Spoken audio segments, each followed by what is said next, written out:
Stand by to launch FanStream Sports. 3, 2, 1. Let's start. Hello, sports fans. Welcome to FanStream Sports. Nothing but pure sports. This is the JP Show. JP, it is so good to hear you back on the air. Stand by. Now, here's JP.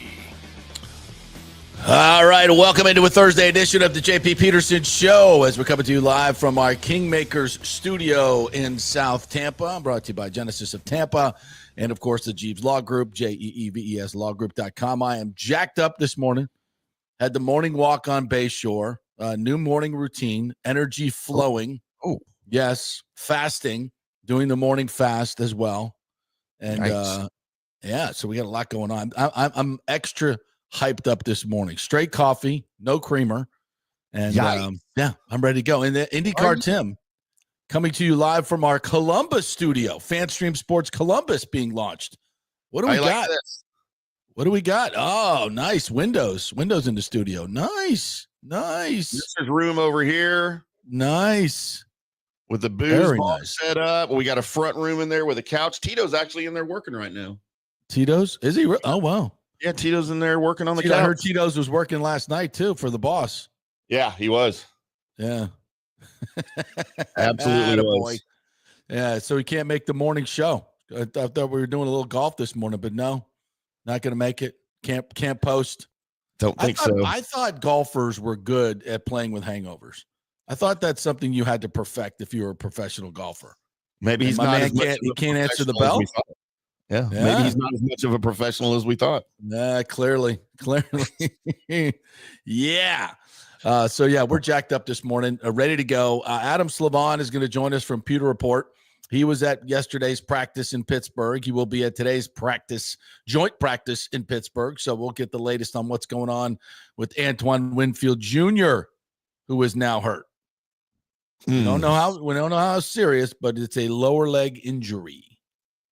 We're reverting to hockey techniques now, right? With injury. Yeah, well, there's no injury report, so that's all we get. That's all we get.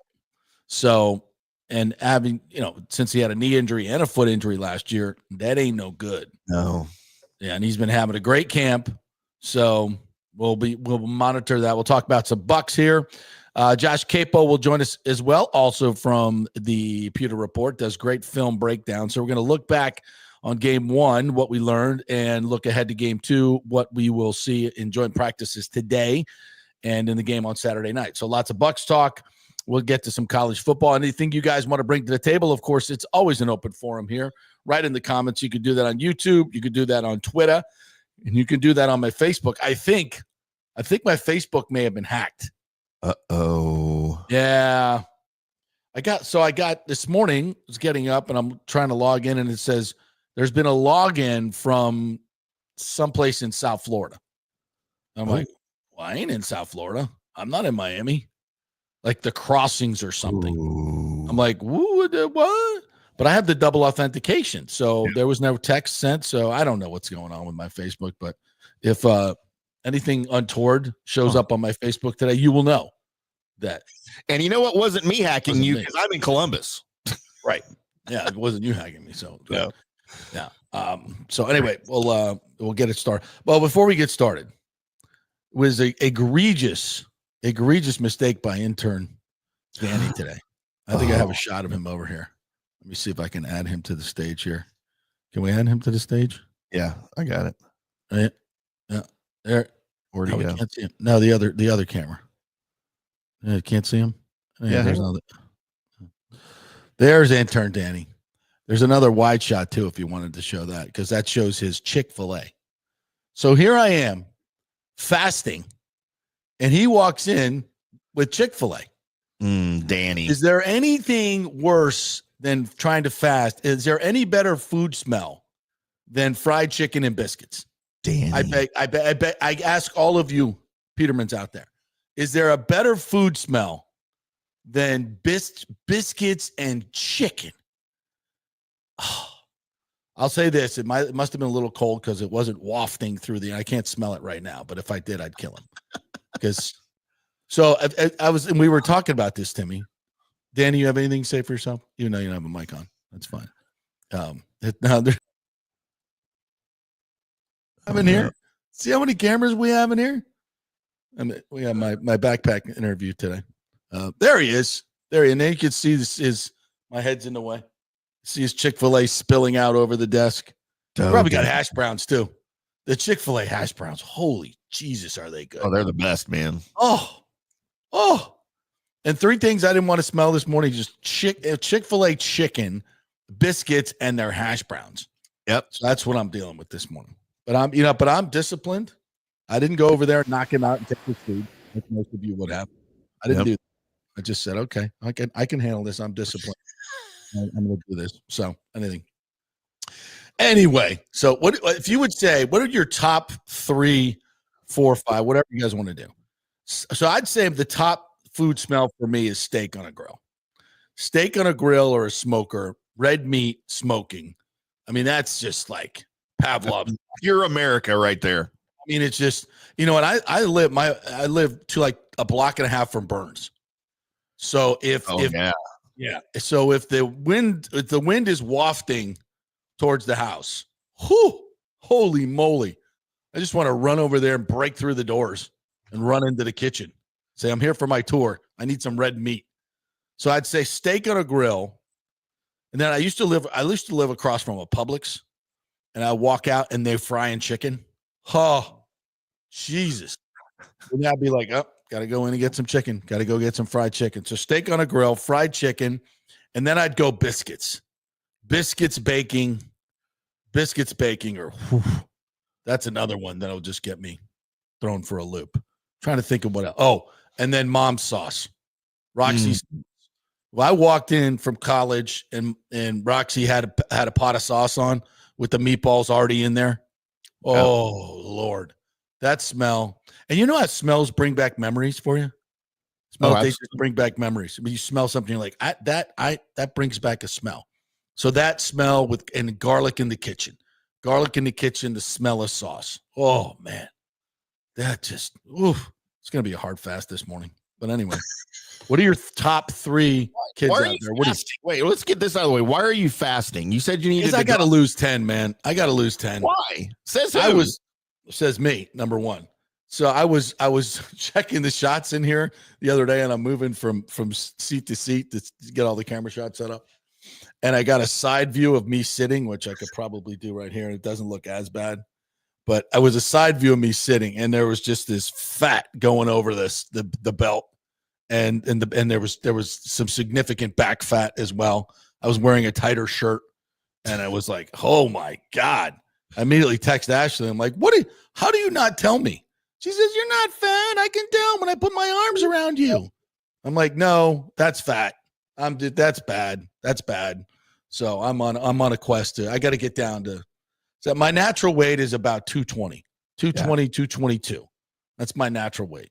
6'1", 222. That's a solid. All right. But then, and now I'm touching 230. I had a really fat day the other day. It was like 235. I'm like, oh my God, 235. But my weight will fluctuate 5 to 6 pounds a day. Right. Like at night, I'm 230. I'd be, and then in the morning, it's like 5 pounds less. I don't know if you guys. Anyway, so yeah, I got to get down to 220. So Lugo's helping me. I got to get back. I strayed away from my workouts. I was eating crappy, and so that's what happens when you get older. The weight goes on you. But so I'm back on the carnivore diet and doing some fasting as well. So we'll see where it goes. Richard Bolt says steak, fresh pecan pie. Is it pecan or pecan? It's either way. I call it pecan, but everyone else in Texas says pecan, which I think is ridiculous. Fresh pecan pie. Yeah, that's a good one. That's a good one, Rich. Biscuits and barbecue brisket. Barbecue brisket smoking. Like when you drive by those big smokers on the side of the road and then you go, whoa, that is like the best advertisement. And people like screeching, doing U-turns on Dale Mabry when that guy's out smoking the meat at the barbecue place. Yeah. So, yeah, that's a good one. David Terry says barbecued ribs, Mississippi roast in the crock pot.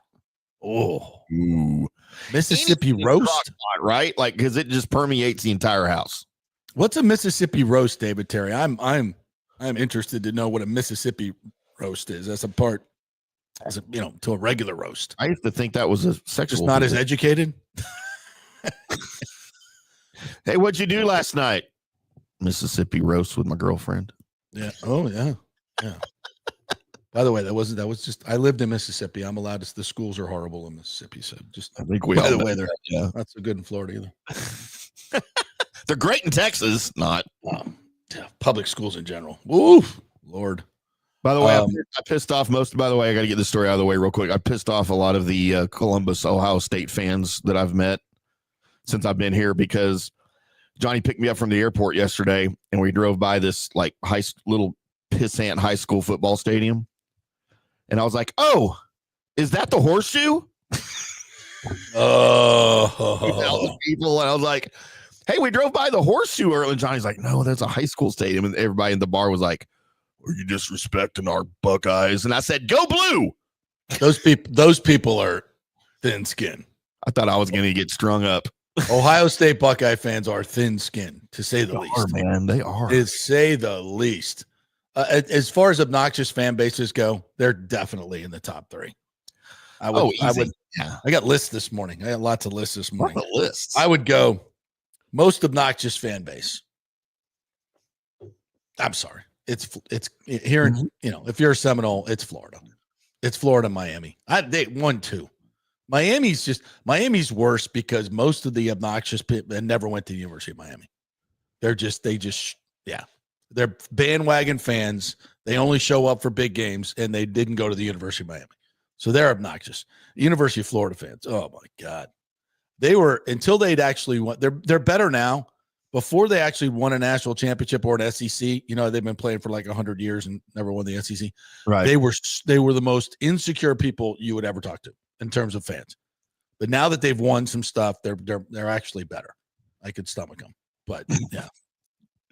FSU fans, of course, are best ever, right? Perfect. Kind of like Aggies fans. We are wishy-washy. Everybody loves Aggies fans. I don't like. We have too many fans that when a guy, and this is probably standard for most fan bases, when a guy decommits, we like roast him on which I hate. I think it's come on. It's just because he wants to go someplace else. That's fine. You don't have to roast the kid personally because he switched his commitment or went somewhere else. There's a lot to the story. Leave the kid alone.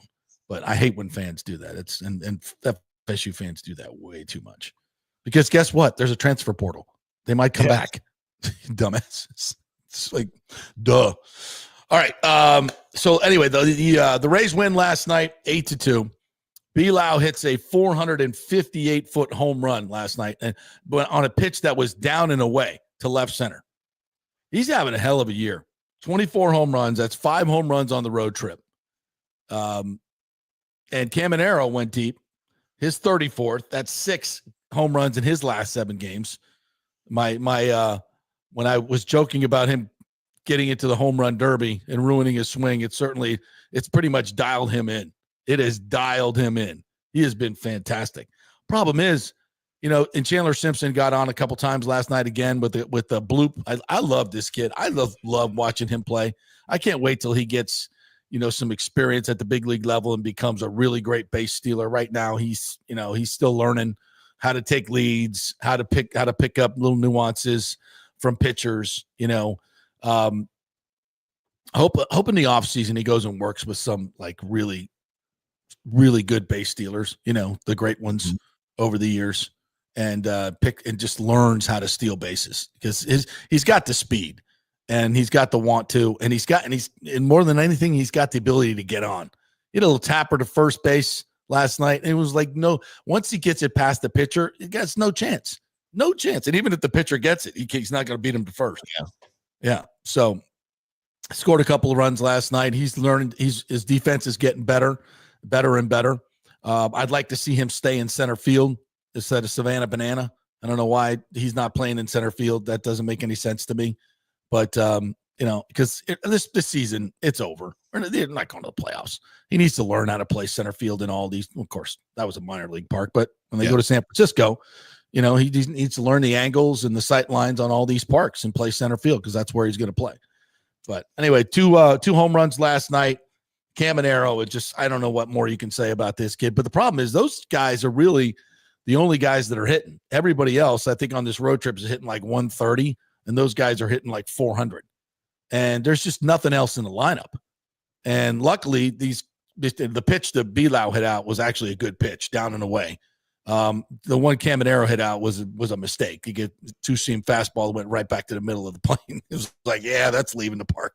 That's one of those, when you pitch it, you're like reaching out to get it back before it gets to home plate.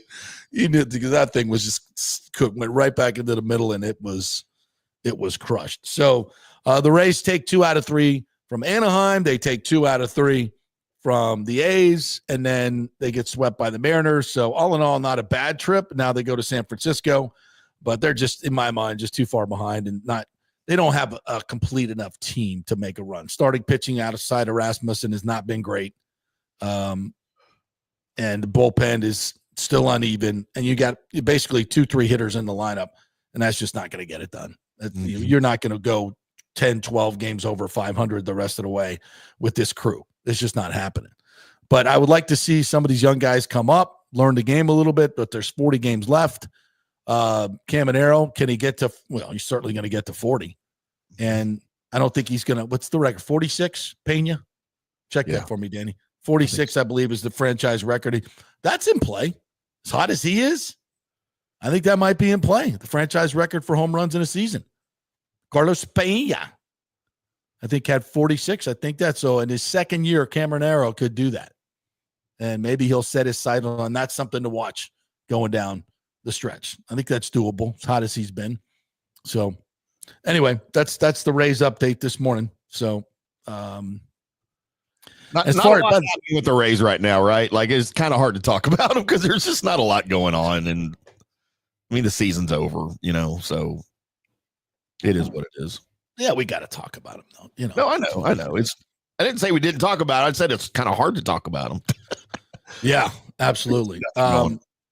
Richard Bolt says, the only Rays news I want to hear is the new owners take over and actually invest into the team. I got you, brother. It's coming. It's coming. Don't worry about it. Rick says, Facebook hack in Miami. I think Tariq Hill was trying to father a child with your profile. Mm-hmm. Mm-hmm. I don't need that child support. Now give me your salary and we'll talk. Absolutely. I mean, he can afford it, right? Stephen Gonzalez says, good morning, JP. I was at the Rays game here in Sacramento last night. Junior is a future 600 home run hitter. Whoa, now. Tap the brakes, Stefan. Smoking some of that good California weed. It's the sound of the ball off the bat is different when he squares one up. Yeah, he squared one up in the first. I don't know what that was. Hit a double in the gap. He smoked that one. And then the home run as well. Yeah. He's different. I don't know about 6. Now, he's young enough. Yeah. He's young enough, obviously, starting at, what is he, 21, 22? 22, just turned 22. So he'll have many, many seasons, but yeah, that ain't easy. Okay. Just off the top of your head, 600 home run hitters. Willie Mays. Right. Bonds. Aaron. And Ruth, obviously, Ruth. So those four, and then I think there's one more. I think there is one more. Pujols got to 600. Oh, he did, didn't he? But it took him. What was his final total? 54 years. By the way, if you don't know the Albert Pujols story, there was he was drafted in the 12th round, and there was a Rays scout that was jumping on the table to take him in the upper rounds, like round 6, 7, 8, 9, 10. I forget who the scout was, but he was 703 home runs for Albert. He had 703. Yeah, I didn't know. I just forgot that he got to 700. Wow, yeah. I totally forgot. And Rick, nobody else hits 600. Mickey Mantle, wasn't Mickey 560 something? Just off the top of my head. Yeah, but those are the only 600 ones, right? Yeah.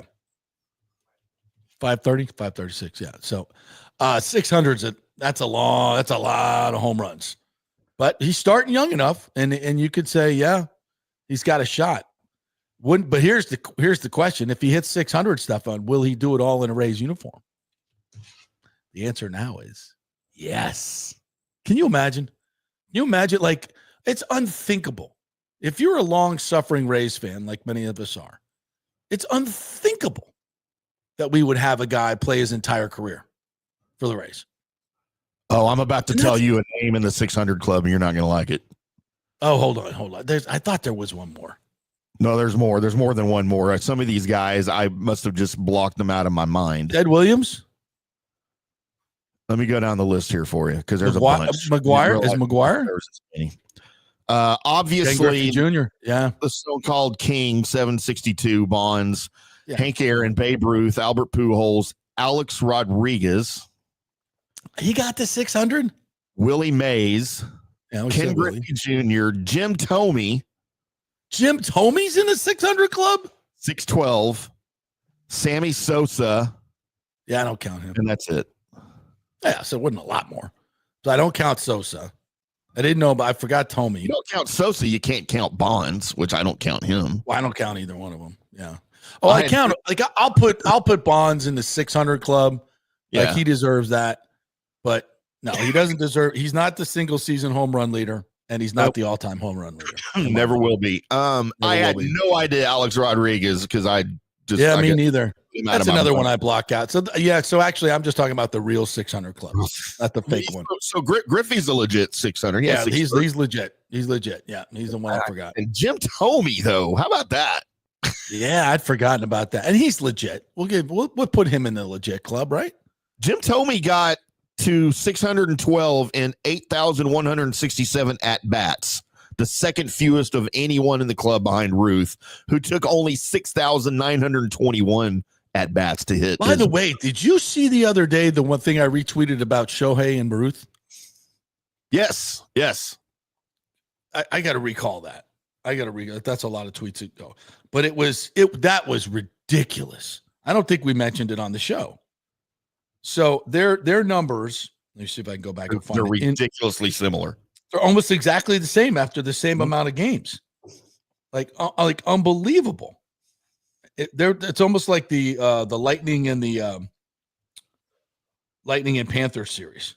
So funny. I just cannot do. Yeah, here it is. So Babe Ruth, 159 home runs in his first 674 career games. His win-loss record was 35-18 in his first 455 innings pitched. Shohei Ohtani, 160 home runs in his first 664 career games. So one more. His win-loss, 35-19 in his first 455 innings pitched. That is the statistical anomaly that just absolutely blows me out of the water. 159 home runs in his first 674. Shohei 160, 35-18, 35-19. What the F? That's insane. I mean, it just kind of cements my my theory now that I've had, or my belief now that I've had for probably a year, that Shohei Ohtani is the greatest baseball player ever. Like, I think already right now he's better than Babe Ruth. Huh? Well, I just, that's so hard to compare eras. It's so hard to compare eras. It is. But you have to say that obviously this era is so much more competitive than back then. I mean, Babe Ruth did it against like the same 8 pitchers his whole career. Right. Yeah. So that's it. Plus, Babe Ruth would hit, when he hit 60, I think he hit more home runs in 1 year than like half the league's teams did. Right. It's like, but most teams didn't hit 60, and he was hitting 60, which is just the most insane stat ever. He was so far above everybody else. It wasn't even close. And Shohei obviously could never do anything like that because the league is just, it's just bigger, wider, deeper. Right. It's so there'll never be a Babe Ruth. Just those stats are just mind boggling. Well, and when you compare his batting to his pitching, which, by the way, he didn't do them both at the same time. He was a very accomplished pitcher when he went to the Yankees, and they said, no, we want your bat. You're never pitching again. So he converted from pitching to hitting. Yeah. Ohtani's doing both at the same time. We got some new blood in here. Virgin Boys is watching at 4 a.m. from Hawaii. JP4L. Hello. How about that? We allowed to say brother. that on here? Send us a picture or something on Twitter or something. I'd like to see From Hawaii, yeah. The Hawaii sunrise would just make my day. Is the sun it's not even up over there yet, is it, at 4 a.m., I guess? Yeah, I don't know. I don't know how that works over there. JS says, is Desmond Watson losing any weight, still on the sidelines eating cheesy puffs? I think I just want to just make a moratorium against even mentioning him on the show until it ain't happening. Kind of like Todd Bowles. Nothing changes until he gets out there. There's no update. Still, he can, I don't want to fat shame anybody. I fat shamed myself earlier, but so I guess maybe. But come on, man, and it's just never going to happen. If you at what point? At what point you have millions of dollars on the line and you can't lose weight? With all the NFL, you got a personal chef. You got all the workout stuff you could possibly have, a team of people trying to help you lose weight, and you still can't get on the field. I mean, unless you lock the guy in a room, and just, I guess it's never going to happen. And nobody wants to do that. Just be a grown up and do what you got to do. He's going to end up selling insurance. Yeah, maybe. I don't think I'm buying life insurance from a 465-pound dude. Might buy a policy on him. Yeah, there you go. Yeah, it's like, before I buy one on me, can I buy one on you? I don't know. Like, find me a company that's going to sell one for you. And I want that company. Richard Bolt says, one of the reasons I am an FSU fan is I had an uncle who was an obnoxious Gator fan growing up. So I started rooting for FSU just to tick him off. You are not alone, Richard Bolt. I'm going to tell you, you are not alone.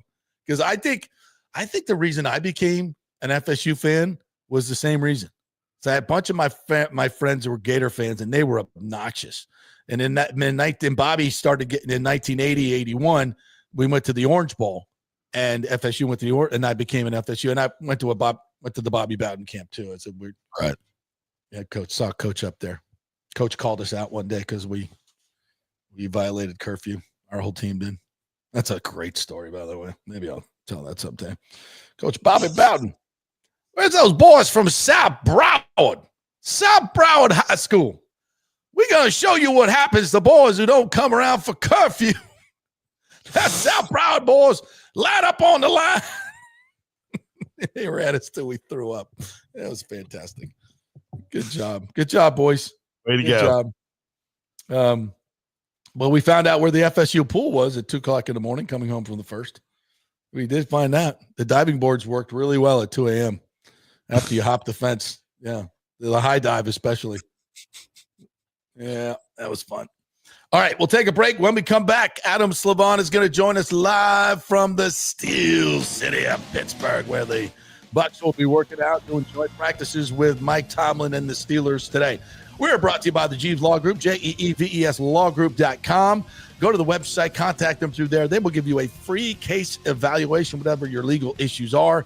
It's JeevesLawGroup.com. Give them a call and tell them JP sent you. Non-attorney spokesman offices, Tampa and St. Pete. And, of course, On-Site Construction is our first hour presenter, OnSiteConstructionFL.com. Jason Fawcett, the owner over there, will come out to your house, meet with you personally, and give you a free evaluation of what's going on with your house. And when you need a contractor, you'll already have a relationship with On-Site Construction and be on the preferred client list. That's a big thing to do, especially with hurricane season coming. You don't want to be caught without a contractor, right? OnSiteConstructionFL.com. Back at 3 with Adam Slivon. Stay with us. Although it may seem tempting to go without health care insurance, the financial risk far outweighs the gain you may experience. For example, did you know if you simply broke your leg, it could cost you nearly $7,500? Put on top of that a hospital stay, you could be looking at $10,000 to $15,000. Ensuring that you don't go uncovered is so important, as according to CNBC, high medical bills are the highest contributing factor to why Americans end up taking money out of their retirement savings, or worse, find themselves filing bankruptcy. So go to don'tgouncovered.com or call 800-669-1505. Now, depending on your income, you can get plans for zero premium. Our experts will guide you through the process effortlessly. They will shop many plans and find the one that's right for you. I called and I have full health coverage through Florida Blue for zero monthly premium. It's a free call. So why go uncovered? It's a huge risk. Go to don'tgouncovered.com or call 800-669-1505. That's 800-669-1505. Italiano Insurance would like to congratulate the Bucs on their 50th anniversary season. And you know what? We've been here for every season and then some, over 60 years in business.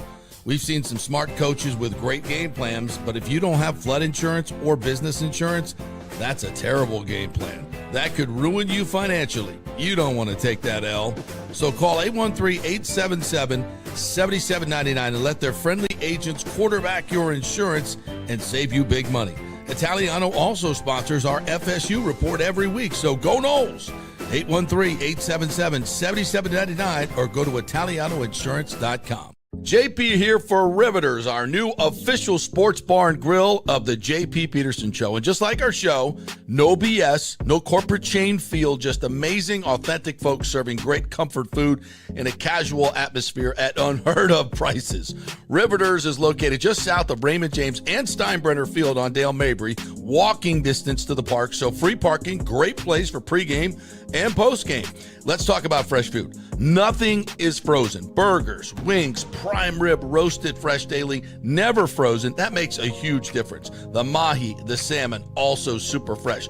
All our sauces are original recipes made in-house. Our Warhawk chili and fully loaded potato soup is made fresh in-house. It's the best food anywhere, served by people who actually care. Riveters on Dale Mabry, just north of 275, just south of where the Bucs and Rays play. We'll see you there. Are you looking to renovate your home, rebuild after the hurricanes, or build your dream home from scratch?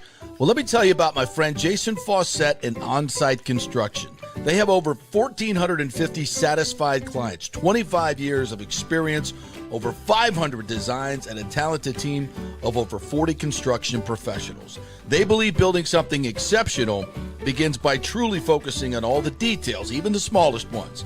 We understand that construction can be a daunting process, and we're here to make it as smooth and stress-free as possible.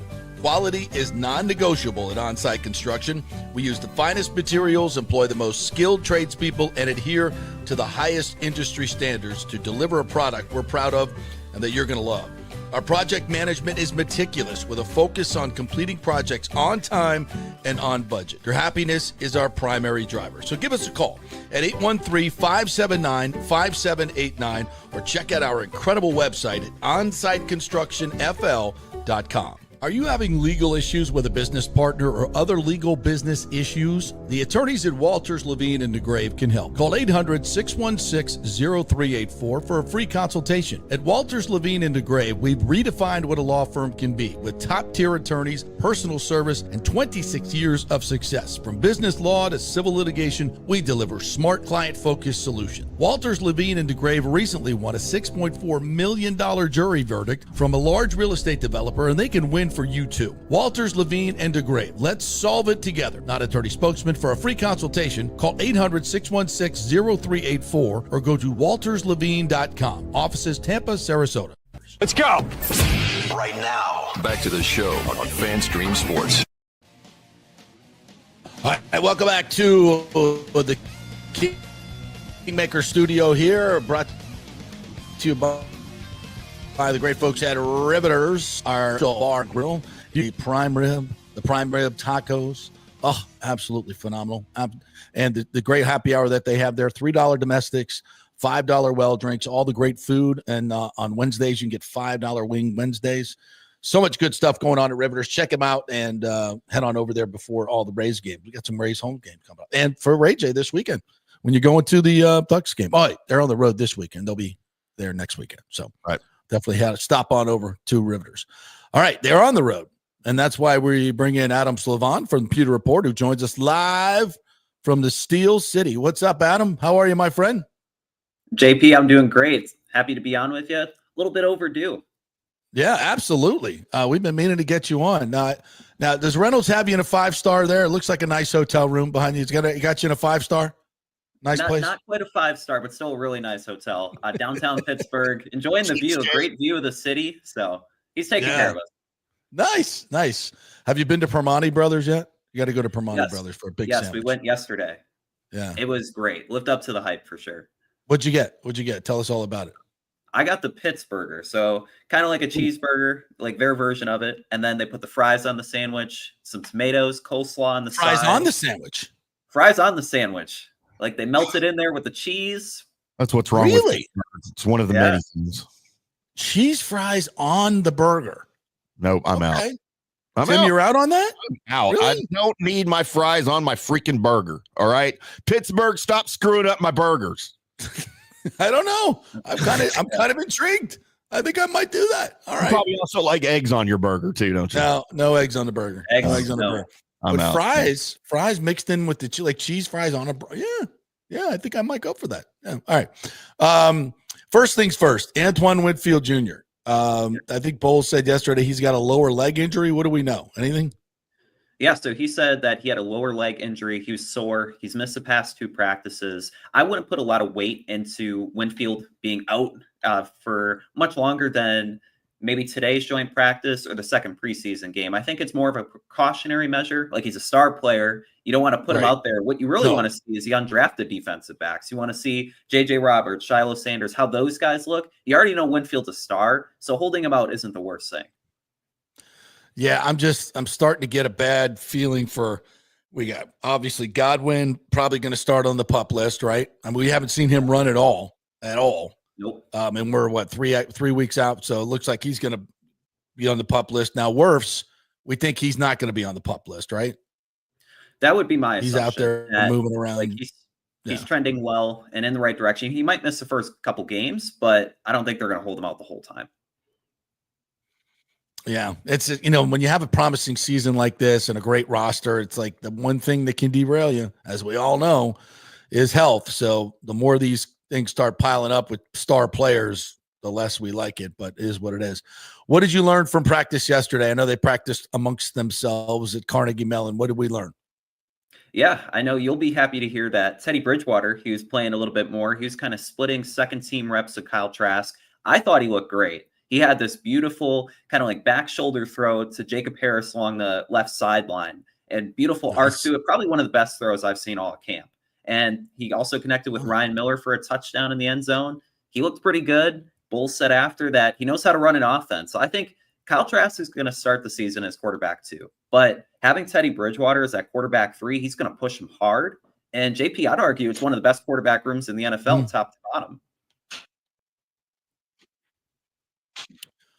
I would say so. And now they've got a little bit more experience. So now Bowles said we'll see how he practices and see how much he handles, and then we'll know if he's going to play in the game. So it sounds like Teddy's trending towards playing in the game on Saturday. Yeah, it sounds that way. He said we know more after today's practice. I would assume that if he went on Saturday, probably wouldn't be more for a quarter, but you would expect him to probably play the bulk of the third preseason game.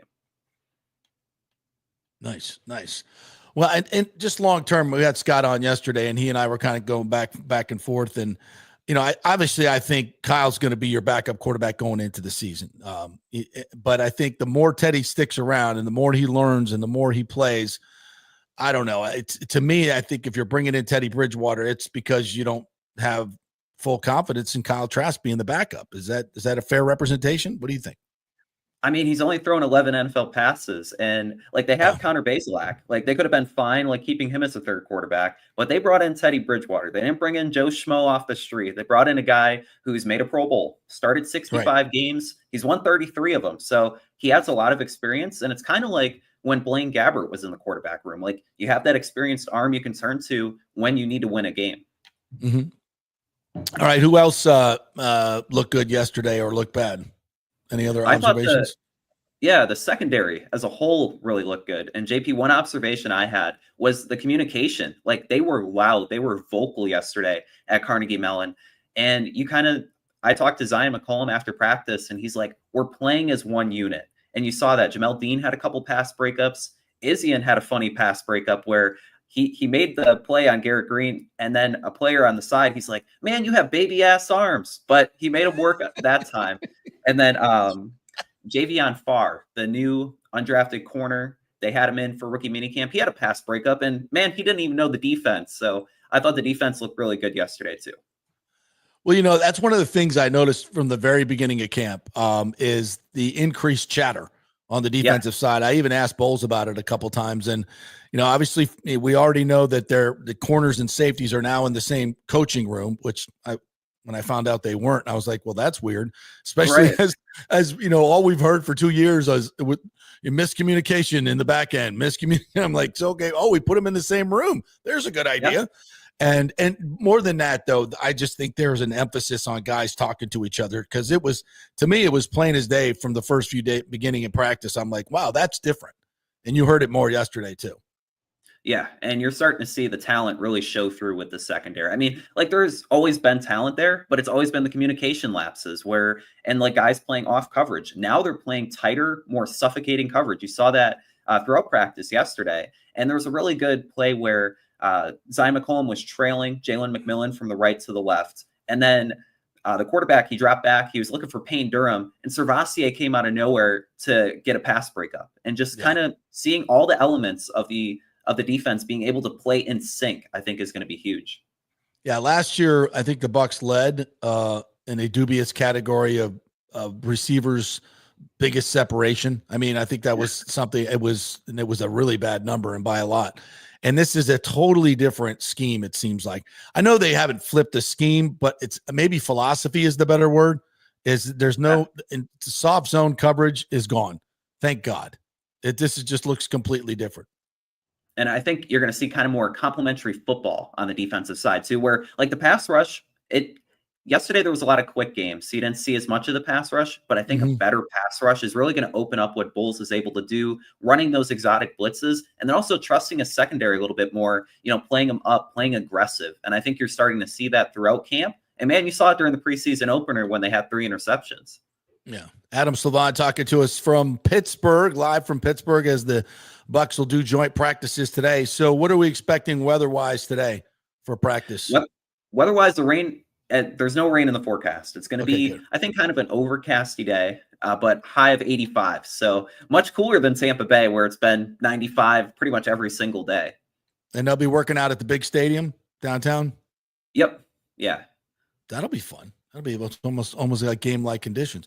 So how much do we think the starters are going to play on Saturday night? Does that kind of depend on how the joint practices go today, how much they get done?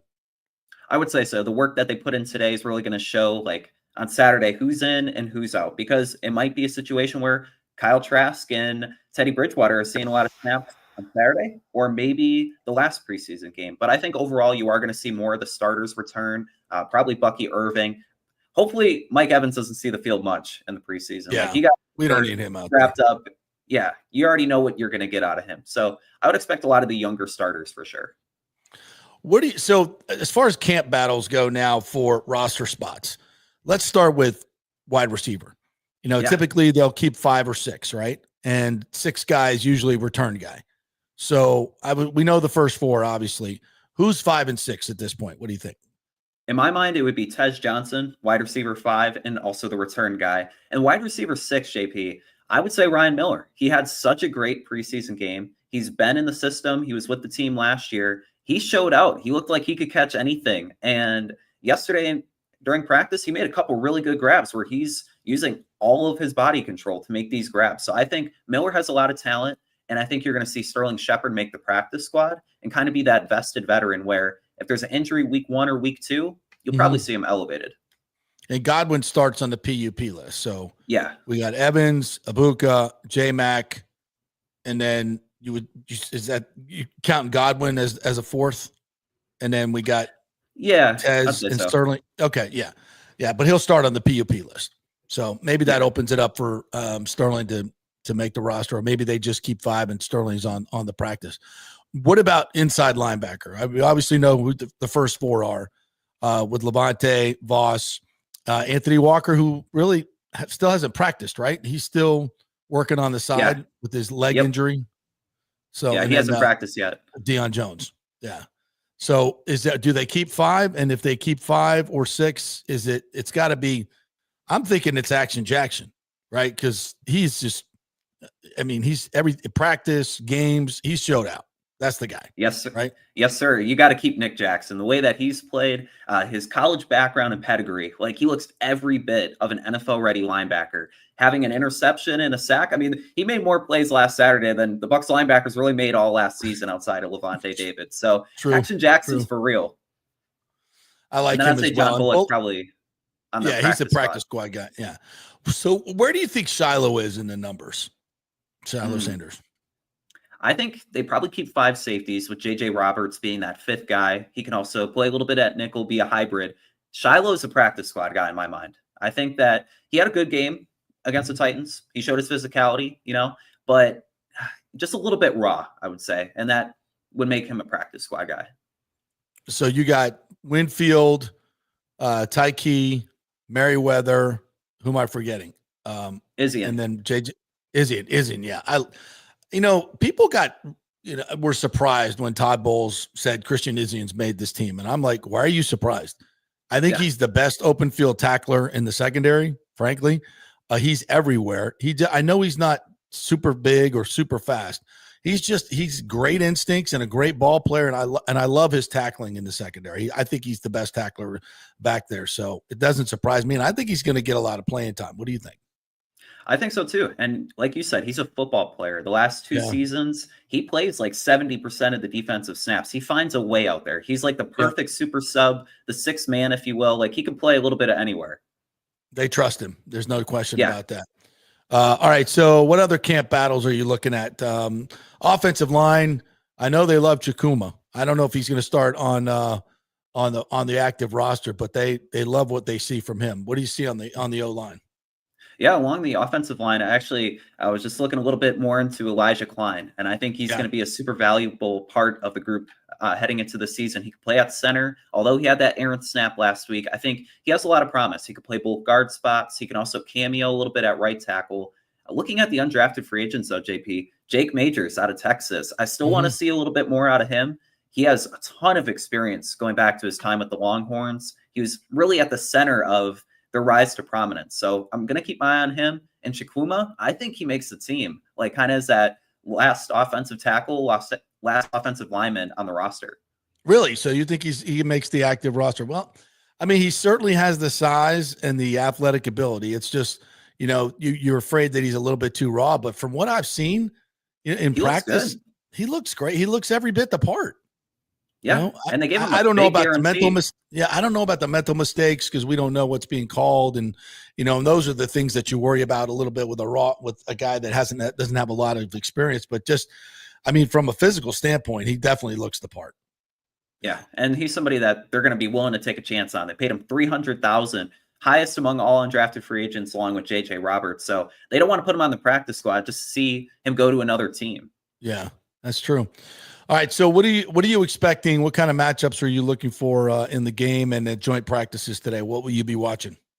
So I'm going to be watching the Bucs defense as a whole. Like, it's one thing to be battling against Baker Mayfield and all the guys that they have throughout training camp, but how are they going to hold up against Aaron Rodgers, Mason Rudolph, Skylar Thompson? I mean, going back to last week, Mason Rudolph completed 9 of 10 passes. Skylar Thompson was 20 of 28 with 3 touchdowns. Like, these aren't average backups. These are pretty solid guys that are going to test the Bucs defense. So I'm going to be looking at that. And then also the Bucs offensive line, like, going up against Keanu Benton, Nick Herbig, TJ Watt. You might have heard of them. I mean, they're going to be tested there too. Yeah. I think Rodgers is going to play it all in the game Saturday, and he'll definitely get some run today though, right? Yeah, he'll get run today. But going back to like my time watching him with the Packers growing up, like he never really played in the preseason. So I don't really expect him to play much, if at all. If he does, it'll be for a drive. But it's a big day for him, I would think, in these joint practices, because I mean, he really hasn't been around for OTAs in Pittsburgh, hasn't done a whole lot. And now will the media be able to watch the entire practice today? Yeah, so the media is going to be able to watch the entire practice. I've heard some differing things about how much we'll be able to record or really tweet about. So we'll have a recap of everything after practice on our insider at pewterreport.com that you can check out. But we should be able to watch the whole thing. Yeah, I'm interested to see Ibuka go up against Jalen Ramsey, Zion go up against DJ Metcalf. I mean, there's some big matchups out there to watch, right? Yeah, there is. And the Bucs wide receiver core, I mean, you mentioned Jalen Ramsey. They also have Darius Slay, Joey Porter Jr. Like, all the wide receivers are going to be matched up really well, like testing just how elite the wide receiver core is. I'm going to be glued to your Twitter. Who else is there for Pewter Report? You and is Matty there? All right. Did he have fries on his burger? He did. He also went with gross. All right. Well, listen, you guys have a great practice. We will be watching. And what time is the pod today? When do you go live today? We've actually been talking about it. It's going to be moved to tomorrow, early morning, just because we have to rush after practice, get to the airport. So we're thinking noon tomorrow. All right. Will you have an after practice report today? Video report? We will. Yes. Well, okay. Yes. On Pewter Report TV. All right. We'll be watching. All right. Thanks, JP. Sly. Appreciate it. Follow him on Twitter, Adam Slivon. What's your actual Twitter? I had it here for a second ago. But give it to me. It is Adam Lives On. Lives On. Oh, there you go. There it is. All right. So follow him right now. Thanks, buddy. Appreciate it. Thank you. Great job. Adam Slivon right there for Pewter Report. Yeah. To me, these joint practices are better than the games because you see more of the starters. They can control. Yeah. Obviously, you can't hit the quarterback. So Baker will play a lot. Aaron Rodgers will play a lot. A lot of the starters will play a lot more in the joint practice, which is why they have them, than they will in the games. So I wish they televised the joint practices because I'd watch. Yeah, that's a good point. Dang, let me just tell you, that's coming. I would say the NFL be like, yeah, why not? Because if they televise them today, I would be glued to the TV. I mean, NFL Network's got nothing better to show. They got just people out there at practice anyway talking. We don't want to hear them talk. We want to see practice. Now, coaches will probably idiots. The coaches will probably. I don't want to. Well, if they're shooting video, and you're right. I mean, the other teams out there anyway, they're shooting their own video. Yeah. Both teams are shooting their own video. Like, so what's the difference? We just want to see who's playing and who's playing well. Yeah. Come on, NFL Network or ESPN now. How the hell is the NFL Network just cede everything to ESPN? Come on. I don't know. We need more networks, not less. We need more jobs, more networks, more opinions, not less. I'm sure it has something to do with, ESPN probably has 8 times the viewers that NFL Network does. Not all cable packages come with NFL Network. I will tell you that. Really? So that's it. You'd be surprised. Yeah. Because I don't know about you, but I'd much rather watch NFL Network pregame shows. Yeah. Red Zone. I know the Red Zone's moving over with Scott Hansen. All of it. I prefer the NFL Network talent. They just, I don't know. They're just better. I love the Sunday morning NFL Network show. That's all I watch. Love it. Especially now that Fox, in their infinite wisdom, decides we need more freaking Rob Gronkowski on my TV. F that. Get him out. You don't like Gronk? I love Gronk. I hate Gronk on TV because he's terrible. I don't want to watch him and listen to him stumble over every other word and mispronounce the other words that he speaks because he doesn't know how to talk. I love Rob Gronkowski, but he's terrible on TV. Just like me. I'm terrible on TV too. That's why I did radio. That in my face. You're on TV right now. Really? I can't stand him. First of all, TV. the Fox major show, like with Terry and that's what he's going to be on. He's replacing Jimmy. Gronk is replacing Jimmy on the studio show. That show, I think it's kind of like it's just become too funny or too. I wouldn't say funny. It's just too much not football. I like a balance of non-football and shenanigans. I love that, especially when you're on for 3 hours. Like NFL Network does on Sunday mornings. Yeah. I don't know. I prefer the NFL now. But are they still going to have their show with Kurt and that whole group? Kurt Warner, that's what. Oh, on NFL Network. Yeah. They're not going anywhere. Okay. Good, because that's the one I prefer to watch. With Kurt Warner and Rich Eisen and Mooch and that's a great show, man. But now Fox wants us to watch. I already got to fight through Michael Strahan, which I'm done with him too. I got to fight through Terry Bradshaw, who should have retired 10 years ago. And I love Terry Bradshaw, but he's terrible on TV now. He just doesn't care. Kurt Menefee.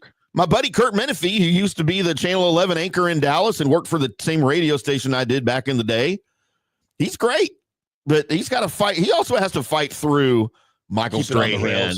Yeah, and that's an unenviable job for sure. But I guess more Gronk is what Fox wants. All right. I just don't get of course I don't get it. He's got lots of followers. That's how that works. I guess. Yes.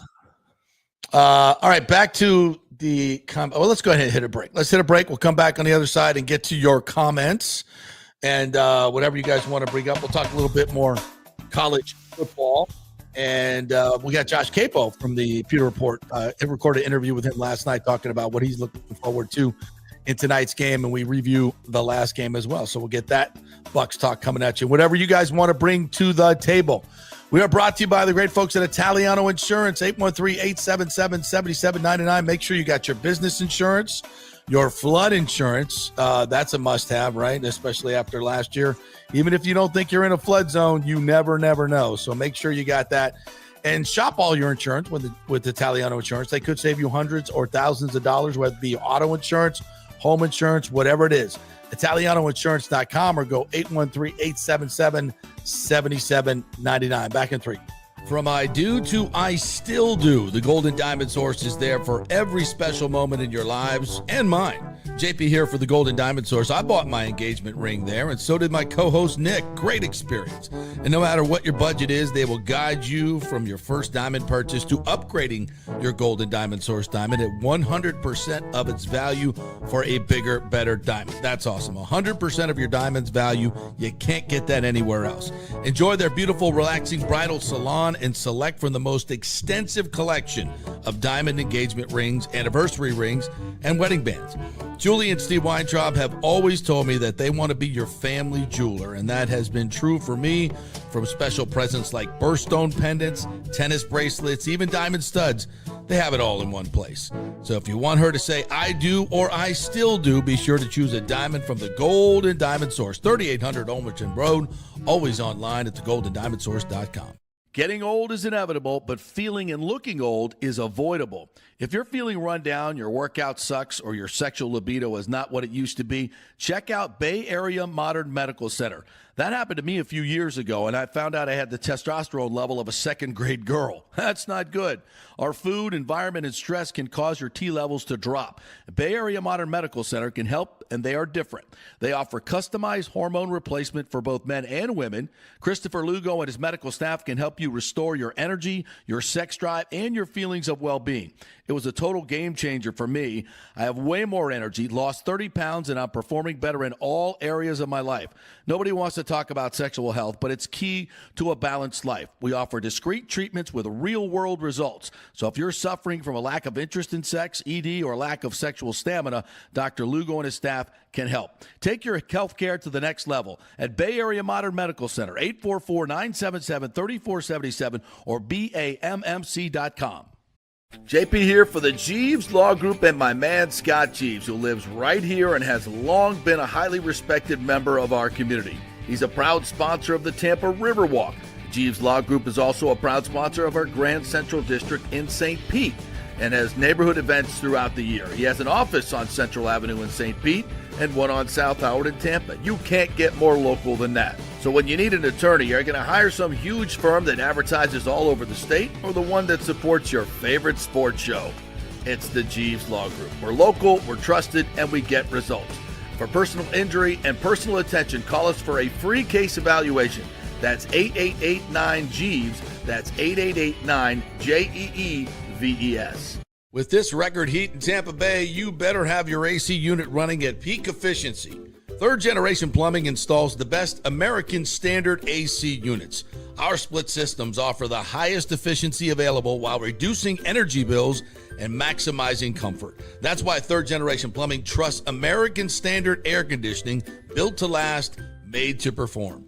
Whether it's a new install or an emergency repair, our family-owned team brings 3 generations of trusted service to your home, now with the unmatched reliability of American Standard. Plumbing or cooling, we've got Tampa covered. Call Third Generation Plumbing today, 813-961-8024, or go to thirdgenerationplumbing.com. And we also do AC.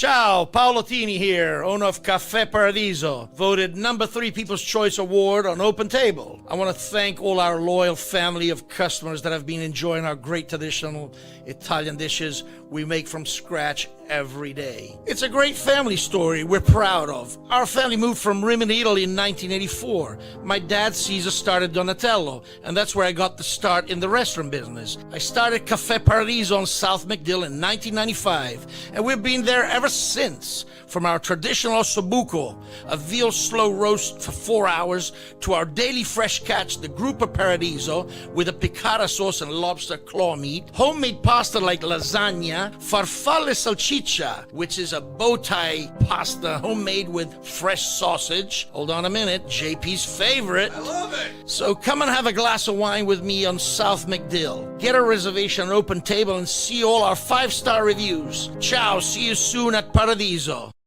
Let's go. Right now, back to the show on FanStream Sports. All right, welcome back to the JP Peterson Show, coming to you from the Kingmakers studio. Do you love your business as much as you love sports, or maybe even a little bit more? Kingmakers of Tampa is for you. This members-only club offers a relaxing work environment, focus rooms, a golf simulator, production studio, which we are coming to you live from right now, full bar and conference room. Opportunity to have every game on at all times with our 15 TVs, so you can do events here as well. So if you're interested in growing your small business, go to kingmakerstampa.com, kingmakerstampa.com. You can find us on Instagram and on Facebook as well at Kingmakers Tampa. So come on down, and we'll show you the studio. We'll give you a behind. Play some golf. Yeah. I played simulator golf the other night over at Palmacia. We have the the replica of Augusta. They call it the Georgia Golf Club. So I played Augusta, and I was getting used to some of the simulator stuff. So the first round was not very good, 96. But once I got used to the simulator, I shot a little 43, 44, All right. 87 at Augusta. Not too bad. Realistic though, like every hole when you're playing Augusta. Yeah, Playing on the simulator. It was really fun. You guys like simulator golf? Do you out there? I've never played simulator golf. I wonder what Johnny thinks about it. I think I did ask him that one time. He's not a big fan. I know that we're not big fans of the TGL fiasco. Yeah, that was like watching it on TV. That did not pull off well. I would agree with that. But it's just a great way to be able to play golf quickly. Yeah. Like, you can play around at Augusta in an hour, and it's super realistic. And you get to play courses that you would never get to play otherwise, right? Like you're not going to go to Augusta and play it. So, I mean, I get it. I'm not knocking. I don't know about that. I still have hope.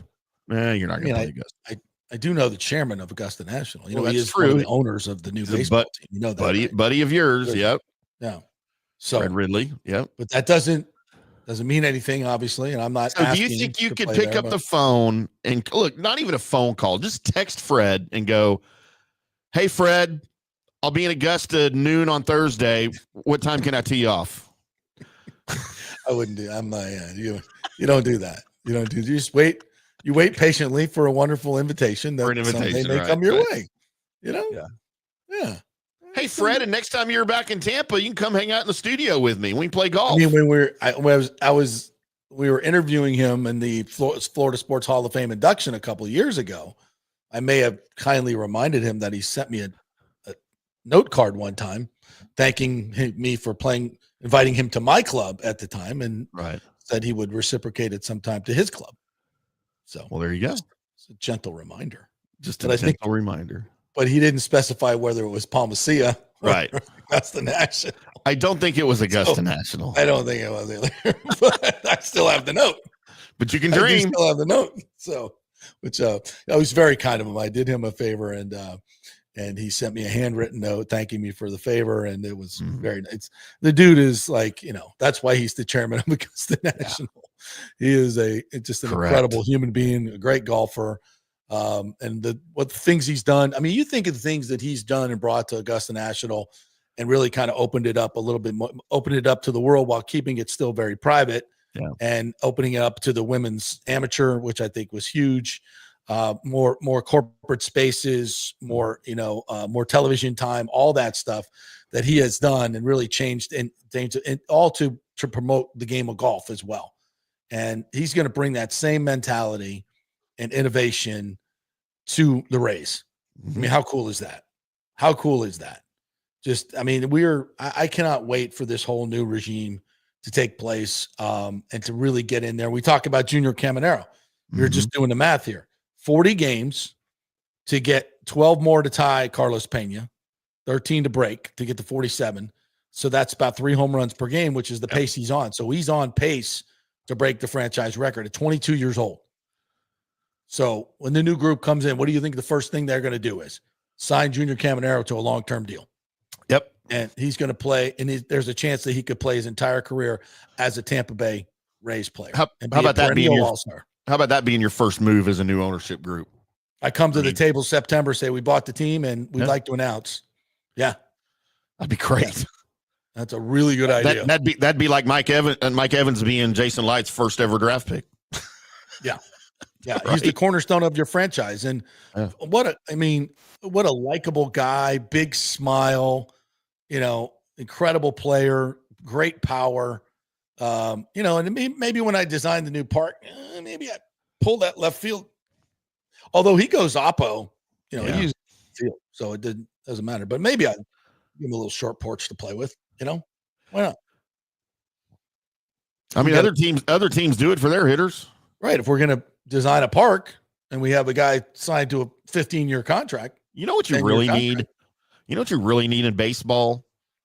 You need movable outfield walls. Like just some and you guy said the drone tarp was a bad idea. Some guy in the press box up there with his little remote with his Atari 2600 joystick.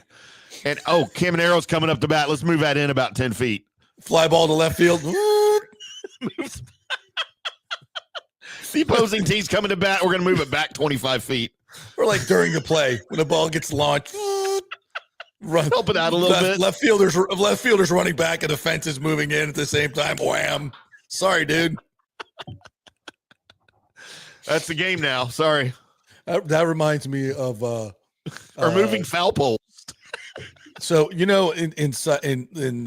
junior, little soccer, when your kids are like 7-8 years old or younger, they have those small little goals. There's no goalie, but they have the small goals. These little PVC ones, they're smaller. So but they're movable, as I found out. So this is I think this is Cullen or Shea. I think it was Cullen. So he's playing, and and he had not scored a goal all year long. He had not scored a goal. He wasn't a very good soccer player because he's big, whatever. And so we're playing in the last game of the season, and I'm how the parents will stand on the sidelines and kick the ball back in just to keep the game going. So I was standing behind the net, so when the ball went past the end line, I'd kick it back in or get it real quick and throw it back in. So that was my job. So it's like towards the end of the last game, and all of a sudden Cullen's got a breakaway. He was probably laying back, picking weeds or something. Ball kicked down, and it's him in the goal. And he's like 10 yards out, and he's dribbling it towards the goal. The kids are running behind him. Everybody's screaming, right? And I'm like, yeah, kick it in the goal. So he kicks it, and I can see it's going a little wide. I can see it's going a little bit wide. So I take the goal, you nudge it, and I move it. Wow. Talking about giving a kid false confidence. Not a lot, just a little nudge. Just a little nudge. And it hits the post to go in, and everybody celebrates. And there were actually parents on the other team that were, hey, he moved the goal, man. He moved the goal. Idiots. I'm like, yeah, so what? So what? Yeah, I did it. Yeah. Do so something what? about it. Yeah. You really got a problem with, so the score is going to be 17-14 instead. I don't even know if we were keeping score. Like anybody even knows what the score is. It's like little kids, not, it's kid soccer. Right. So anyway, keep score. Yeah. Let's have movable fences. Yeah. That's a brilliant idea. See, but once again, something I've already invented, moving goals. Yeah. See, I've already done that. Already there. Yep. Speaking of stadiums, so we mentioned this a little bit yesterday. We have a new name for Amalie Arena, Benchmark International Arena. So now I have to say that on my intermission reports and pregame reports. Welcome to Benchmark International Arena. And does our it roll off the show tongue? is now over. Yeah. We used all of our time saying the sponsor name of the new arena. International Arena. No, it's fine. But we'll all call it the Bench. It has a nice nickname bench. for it. The Bench. I wonder how Benchmark International feels about that. Oh, they'll not like that at all. But they won't like that. But yeah, when the name's out there, Benchmark. It's like when American Airlines paid billions of dollars for the naming rights to our arena in Dallas, the American Airlines Center, and all of us in Dallas just call it the Big Hangar. The Big Hangar. Yeah. See, they don't. If you don't even get part of your name in the nickname, then that really sucks. That really sucks. But at least part of the name will be in there. Yeah. You know. So we'll call it looks like a big hangar, so that's appropriate. You know. Yeah. Yeah. But it's certainly not getting their money's worth. No. That's for sure. So now Benchmark International, they're a local company, does mergers and acquisitions. A couple of the board members, privately held company, and the bosses live here in Tampa. So I'm sure it'll be fun for them. I guess they get their own suite. Yeah. If you have naming rights, I guess you get your own suite, or maybe 2 or 3 of them. So, and a great deal for obviously more revenue for the Tampa Bay Lightning and for Amalie Arena. And they're also announced they're putting in new premium areas, more upgrades so it's 29. The building's 29 years old. It sure doesn't feel that way because it's very, has all the great amenities, but they're going to put even more into it. And the club's going to put more into it. The city's going to put more into it. Don't worry. There's still plenty of money left for the Rays. But we now have so it started out as the Ice Palace. Then it became the St. Pete Times Forum in Tampa, which never really worked. And then it became the Tampa Bay Times Forum. It's a great idea, spending for a failing industry, spend millions of dollars to put your name on an arena. I'm not sure how that worked out. Whoever made that decision probably didn't work out too well. And then Amalie didn't have a job anymore. Yeah, and then Amalie Arena, the oil company, and now Benchmark International. It's a very regal name, though. I mean, Amalie Arena was kind of, an oil company, but Benchmark International, it's a very regal name. It's a little wordy, but you're going to call it the Bench. Yeah. Welcome to Johnny Bench Arena. No, heading over to the Bench. Welcome to the Bench. I won't say that because I will give the full name because that's my job. You have to. Yeah. And so, we have a new arena name. It will now be known as the Benchmark International. And by the way, a company that's already committed to put a lot of that money into, I think $3 million they're going to put into a community fund for charitable work. So that's pretty cool too. And obviously within the keeping in the philosophy of the Vinnick sports management organization and Jeffrey Vinnick giving back to the community. We love all those things. So thank you to Benchmark International for making that public commitment as well. And did you hear the Olympic venues are now going to have corporate names as well? Of course. I'm surprised it took this long. Yeah. Well, since we don't support, and by the way, programming note, Brooke Bennett, 3-time gold medalist, will be co-hosting with me tomorrow. So we're definitely going to class this show up tomorrow when Timmy is on a flight. So Brooke will be joining us, and we'll be talking a lot of Olympic stuff with her. There's a lot of controversy in USA Swimming. Yep. But, we don't support our athletes from a governmental standpoint. All the stupid shit we spend our government money on. It's our athletes are privately funded. So we have to, companies will support the U.S. Olympic Committee, Olympic team. So also when we put on a games like Russia, when they put on a games, there's all this public money into venues and all this other stuff, but we don't do that. It has to be self-sufficient. So I don't have a problem with it. It's better than taxpayer money. If IBM wants to put their name on the Olympic Stadium, I got no problem with it. I have no problem with that at all. Sure. Better than taxpayer money. So they're going to They're going to farm that out, and I have no problem with that whatsoever. So then, who gets the money? The Olympic Committee will, right? Well, there's actually a LA 28 is an entity, is a business entity. They have a $6.9 billion budget. CEO Casey Wasserman said revenues from the deals go above what is in the Los Angeles current $6.9 billion budget. So people know crypto. They know it as the gymnastics arena downtown. Wasserman said the home of the Lakers, crypto.com arena, which will host gymnastics and boxing in 2028. They will keep that name. So that they keep that, but they're the other ones, the LA Coliseum, Rose Bowl, and Dodger Stadium, some of the most iconic venues in the city that hosted the Olympics in 32 and 84 are not included. So they will not have names on them, which I don't care if they have names on it. It would be weird, though, if they suddenly put a name on the Rose Bowl in Dodger Stadium.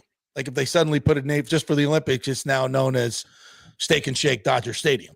Like that would be weird. So right? I would rather them In-N-Out Burger Dodger Stadium. Yeah, I would rather them just not call it Dodger Stadium for the Olympics. I would rather it just be In-N-Out Burger Stadium and not even refer to Dodger Stadium if that's what they're going to do, because that's just stupid. No. Like the Dodgers aren't in the Olympics. The Dodgers aren't in the Olympics. It's an iconic venue. It's an iconic venue, though. No, it is. I agree. But so, as is the Rose Bowl. So, no, I don't want you calling the Rose Bowl instead of the Rose Bowl and the In-N-Out Burger Bowl. No. Especially for the Olympics. Don't put the name Rose Bowl in it if they're putting the Olympics in it. No, right. I'm out. It's the Rose Bowl. Not if you're going to put a sponsor on it. If you're going to just leave it Rose Bowl. But they're not. That's what I'm saying. They're exempting the iconic LA Coliseum, Rose Bowl, and Dodger Stadium. Yeah. I'm just saying if they were going to try to put a sponsor on the front of it, I would rather it just be called that and not include the name Dodgers or Rose Bowl or whatever. Just because that's stupid. I think that's dumb. But I'm glad they're not doing it. I would agree with that as well. Something else I wanted to hit real quick. Here in the state of Florida, and I'm not a hunter. Are you a hunter, Tim? Have you been? When I lived in Michigan, I used to go bow hunting quite regularly. I love bow hunting. Yeah. So evidently, our black bear population is, I don't know, I guess it's exploding. I don't know if that's the word. But Florida's Wildlife Agency approved a first black bear hunt in a decade. For 23 days in December, you can shoot black bears. Yeah. I've heard They'll allow up for 187 bears to be killed. How do they keep tabs? I don't know. There's an estimated 4,000 wild bears in Florida. State wildlife experts with the Florida Fish and Wildlife Conservation Committee say hunting will be an effective tool to manage a growing and healthy population. I am completely ignorant in this realm. Don't let the bears get wind of this then, because they're going to hunt back. Yogi would not be happy about this. That's what I'm saying. Like, this seems like something that could go very wrong. Like, I feel like we should keep score on this. Humans have killed 20 bears. Bears have killed 21 humans. or more, more to the point. How about we can't use guns? It's got to be more of a fair fight. Got to be bow and arrow or knife. Fist fight. Or fist fight. How about you can't use a gun? That sounds more fair. Yeah. For the bears, yeah. And my money's on the bears. My money's on the bears. I don't know, bow and arrow. If you shoot those high compound bows, they can, put an exploding ordnance on the end of them. Maybe. All right. Fire. Hawkeye from Marvel, right? You just can put all the different tips on it and. No, I mean, it's like, have you seen video of bears like just cruising around? Like, how the hell do you shoot a bear? How could you shoot a bear? I think all my hunting friends. I wonder if people are going to go for the cubs. I wonder if they're going to go for the baby bears that aren't dangerous. Shoot a cub? How could you shoot a baby bear? Look at that cute little son of a bitch. How could you shoot a baby bear? How in the hell? I mean, I could if it was attacking me. Well, if it was attacking me, yes, but in self-defense. I saw a video the other day of a bear that broke in a house And like a little Pekingese puppy started barking at him, and he ran out the house. The dog ran after him, like this little yappy puppy. He doesn't I was know like, any that's better. the cutest thing I've ever seen in my life. That bear was like, ooh, ooh, ooh, running out of the house. Like, how do you shoot a bear? How do you shoot a black bear? My friend who lives up in North Carolina, he posts all these videos all the time of the bears just walking through the neighborhood. Like, yeah, and when I was up there, he was like, oh, yeah, there's a bunch of bears up there. They ain't hurting anybody. As far as I know. Have there been some bear maulings I'm unaware of? I don't know. I don't know, but You hunters again. I feel like bears always win. They should look. There's pictures of dead bears in the back. Like, look at that cutie. You shooting a bear? I don't know. It's insane. Many conservation groups who have opposed the hunt say it's premature to point to the chaotic bear hunt a decade ago that was cut short when hunters killed the permitted quota in roughly 48 hours, including nursing mothers. You're killing nursing mothers? I got no problem shooting a deer, but I don't know if I could shoot a bear. I have a hard time shooting Bambi. Oh no, they taste too good. I don't care about that. They taste delicious. Well, I mean, I've never eaten a bear hamburger. You're not eating bear meat, are you? Yeah, exactly. So yeah, it's no, that's weird. And so they did this back in 2015, and they killed all the bears in 48 hours. Holy crap! I just like. Are there people out there like waiting for the clock to tick down to midnight, and then it's like they're off, like looking for Yogi and the kids? Yogi, yeah, Yogi and his kids, his poor kids. Yeah. What about Boo Boo? I feel like Boo Boo's the one that's going to get shot first, right? How do you shoot Boo Boo? Because he's little, right? Yeah, the Cubs. The Cubs, like the Chicago Cubs. We're going to be shooting Cubs. I mean, I know a lot of Cardinals fans that wouldn't care about that. Kyle Tucker, don't come home. Yeah. Don't come home, Kyle Tucker. There's a Cub hunt on yikes. I don't know. That just poor Kyle. I read that. I'm like, really? We're gonna shoot bears? Now, if they were paying people to do it. No, it's just, Floyd and Jethro are gonna be out there in their pickup trucks and their 30-06 just shooting up bears. Let's go shoot some bears. Yeah, I feel like we're gonna get a lot of a Florida man stories out of this. Yeah, I think we are, right? I'm gonna just say it. If it goes wrong for some hunter and they lose, I'm gonna be like, get what you deserve. Yeah. F around, find out. And there's going to be things that go wrong. Oops. Yeah. Sucks for you. I can't wait for those stories. It's bear season. It's also Florida man season. It's Florida man season. If I hear one story of some yahoo who went out there bear hunting and just lost, I don't know if I'm going to be real sorry. I think right now I'm on side bear. I'm rooting for bears. Me too. I'm rooting for the Bears. Might be the only time I ever root for Bears. Never had a 4,000-yard passer, but damn it, they chewed up a couple Florida dudes. And they got a putt. Let's go Bears. Let's go Bears. The Florida I'm Bears. on Team Bear, 100%. How come there's no teams in Florida that named after bears then, if it's such a big deal there? Yeah, I don't know. We've never had. Yeah, we've never had a bit. We don't have any. Huh. We don't have a single bear. Not a college team. No. I mean, Gators got a team. Gators got a team. Even Hurricanes got a team. Panthers got a team. Panthers. Lightning got a team. Pirates got a team. The Bucs. Yeah, we're Devil Rays. Not a bear. But no bears. Man, we just hate bears here. No wonder the Bears are so pissed off. No wonder they should be pissed off. Like, we can't get a team. You gave one to the Devil Rays. You give a fish. We got Dolphins. We got Dolphins. We got Jaguars. We don't even have Jaguars. We have Panthers, but we don't have a bear.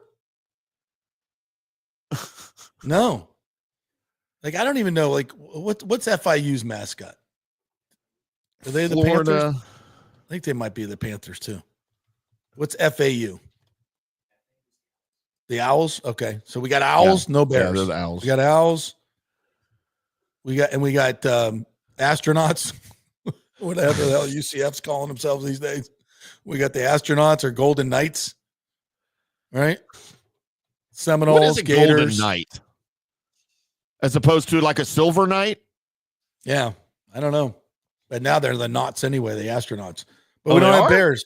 Yeah. They call themselves the Knots or something.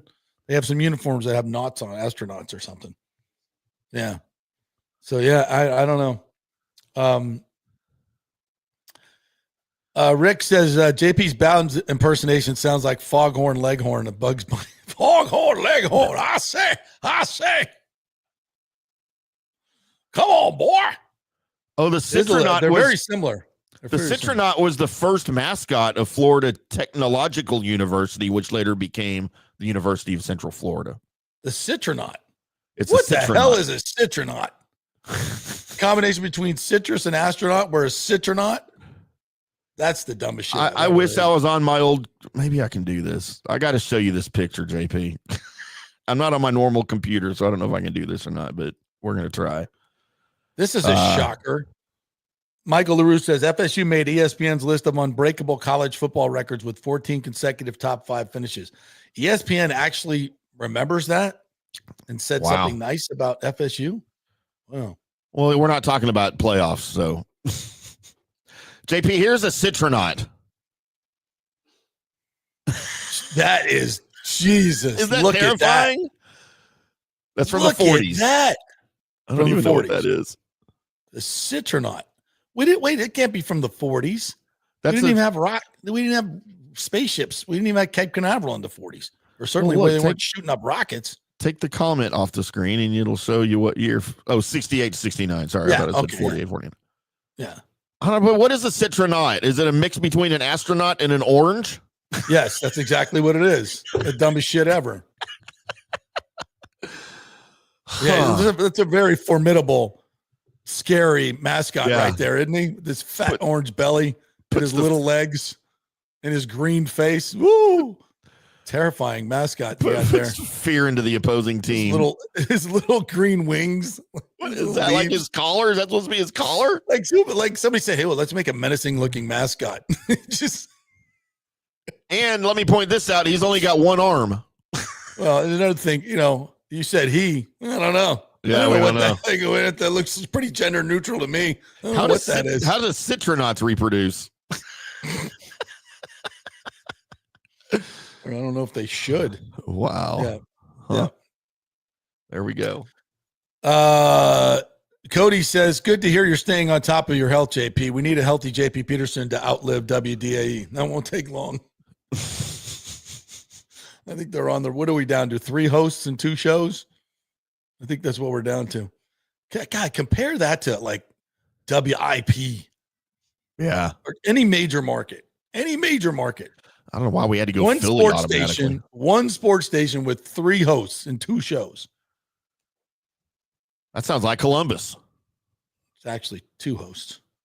97.1 The Fan, featuring the great legendary Tito. How many stations do you have in Dallas? Sports stations? 3. 3. Okay, so the number 1 station, how many people do they employ? How many hosts, local hosts? How many local shows? It's 5:30 a.m. to 11 o'clock p.m. All local programming all day. Yeah. They don't run network and even on the weekends, we have 10 a.m. till probably 6 p.m. is all local on the weekends. I mean, I love it because obviously it makes this show and all these other podcasts super popular. Yeah. Yeah. Are there commercial breaks like 10 minutes long? 8. They're 8. Yeah. I think ours are getting long. You get 12 minutes of airtime and then 8 minutes of commercial time every 20 minutes. Unsustainable. Nobody's going to listen to that. And that is the official flagship station of the Dallas Cowboys and the Texas Rangers. Where do they rank in the ratings? Like are they the top station or top 5? No. Like in comparison to all the other stations, probably 10th. You think? Oh no, they are. I mean, music stations in Dallas are very popular. Really? Yeah. Which I don't understand. Like, how does anybody listen to a music station these days with Spotify and all the other ways you can get it without commercial interruption? I'm that guy. I'm that guy. I would much rather listen to the radio any day of the week than listen. Yeah. I don't. Why? Do that. I can't because I don't want to know what's about to come on. There are very few. I bet I can count on one hand the number of times I've listened to a Spotify playlist on my phone. Really? Like I have them there. Why would you listen to all like if you turn on the radio, especially if you turn on the radio in your car, which I rarely do, but when I do, I always do this experiment. First of all, I'll go to 620 and 99% of the time they're in a commercial. They're on a commercial break. They're in a commercial. I just do it for fun. Like, yeah, see, commercials don't bother me. And then I'll hit the other buttons and they're all in commercial. Like I would say 80% of the time, wherever you go, they're all in commercial. Yeah. That's why terrestrial radio is going. I have 18 presets on my radio in my Mercedes, and I constantly I'll just skip. But I'll go, and I have to go through them in order, and they are labeled and programmed in ascending order. So the 92.5 is one of our classic rock stations. It's the first button. It goes all the way up to 107.5. Well, I used to love to listen to the local DJs, but even they have neutered that. They're all syndicated now. That's all syndicated. So mostly, I don't even know if we have a couple local shows. We got On the Bone, Drew Garabo's good show. Right. Calta. I listen to Bubba a lot. But that's everything in Dallas is local. Everything in Dallas is local. They don't do any of that piped in DJ stuff. Yeah. Rick says both Babe Ruth and Ohtani both gambled and didn't get in trouble. That's story. True. Yeah. That's true. Not only are their stats the same, they both gambled and didn't. Why do you think that is? I wonder if their gambling record is the same. Apparently Ohtani's not very good at it. Guys with, isn't it funny that guys with lots of money who gamble tend to lose a lot of money, like Phil Mickelson? Like, why do you guys lose so much money? First of all, how do you, if you have unlimited funds, how do you lose in Vegas? Because because you basically have unlimited funds if you're Michael Jordan. Let's say I go lose 20,000 or whatever, 500,000 at the slots or on a table, whatever. Then I go and I put, okay, I just lost 500,000. I'm going to put it on red or black. Oh, it came up red. I'll put another, and I'll just keep doubling until I win. If you have unlimited funds, you should never lose. Because you could just go to red and black, and eventually it's going to go on red or black. Like the most times in a row, it could, just statistically speaking, eventually it's going to win. So if you have unlimited funds, you just go over to red and black and just keep putting it on there until you win and use double your money until you win it back. Or is there some type of, do they cut you off at some point? Like you've lost 3 million, you're done. You can't play anymore. I'll come back tomorrow with another 3 million. But that's what I was like. Why would you ever lose? Like if you're Phil Mickelson, how do you ever lose gambling in a casino? You just take all your losing. Because they're going to give you another marker or go to your bank or whatever and just go over there red and black and just eventually it's going to hit. You just keep doubling down. Huh. What do you professional gamblers explain that to me, please? Yeah. Need to know. Michael LaRue says Teddy Bridgewater's career win percentage is 50.8%. Eli Manning's career win percentage is 50%. If Eli Manning is a Hall of Famer, then Teddy Bridgewater is a Michael LaRue, you're better than that. Give me a break. Come on. Just stop. Did you see Eli's latest gag? He went out to St. Jude. Yes. And dressed up as a volunteer. Yeah. And was effing with all the golfers, like saying stupid shit to him. And they were like, "Who the hell is this Yahoo?" Most of them didn't recognize him. Yeah. No, they didn't, because he had the hat on and his glasses and everything. You wouldn't have recognized him. And he was just saying stupid stuff. He's so good though. I forgot what he said. He's comedic gold. I think he's surpassing Peyton as a comedian. Together they're gold. That Manning cast is freaking amazing. I love that show. Well, and it was Gus Powers. What is the fake quarterback that Eli did? That's one of the funniest things I've ever seen. You know, that we kind of copied with Gus Swayze, that Baker copied, which was Baker did absolutely brilliant. And we had the Gus Swayze look. By the way, there's no way those people did not know that was Baker Mayfield because it looked just like Baker Mayfield. He didn't hardly have a disguise on. I'm kind of with you on that. Yeah. Like, I mean, he was a disguise, and maybe you're not looking for it, but you know, I think more people knew than maybe they let on. I'll just say that. But that was expertly done, really, and great job by Baker. Yeah. Great job by Baker. Like, he was really good.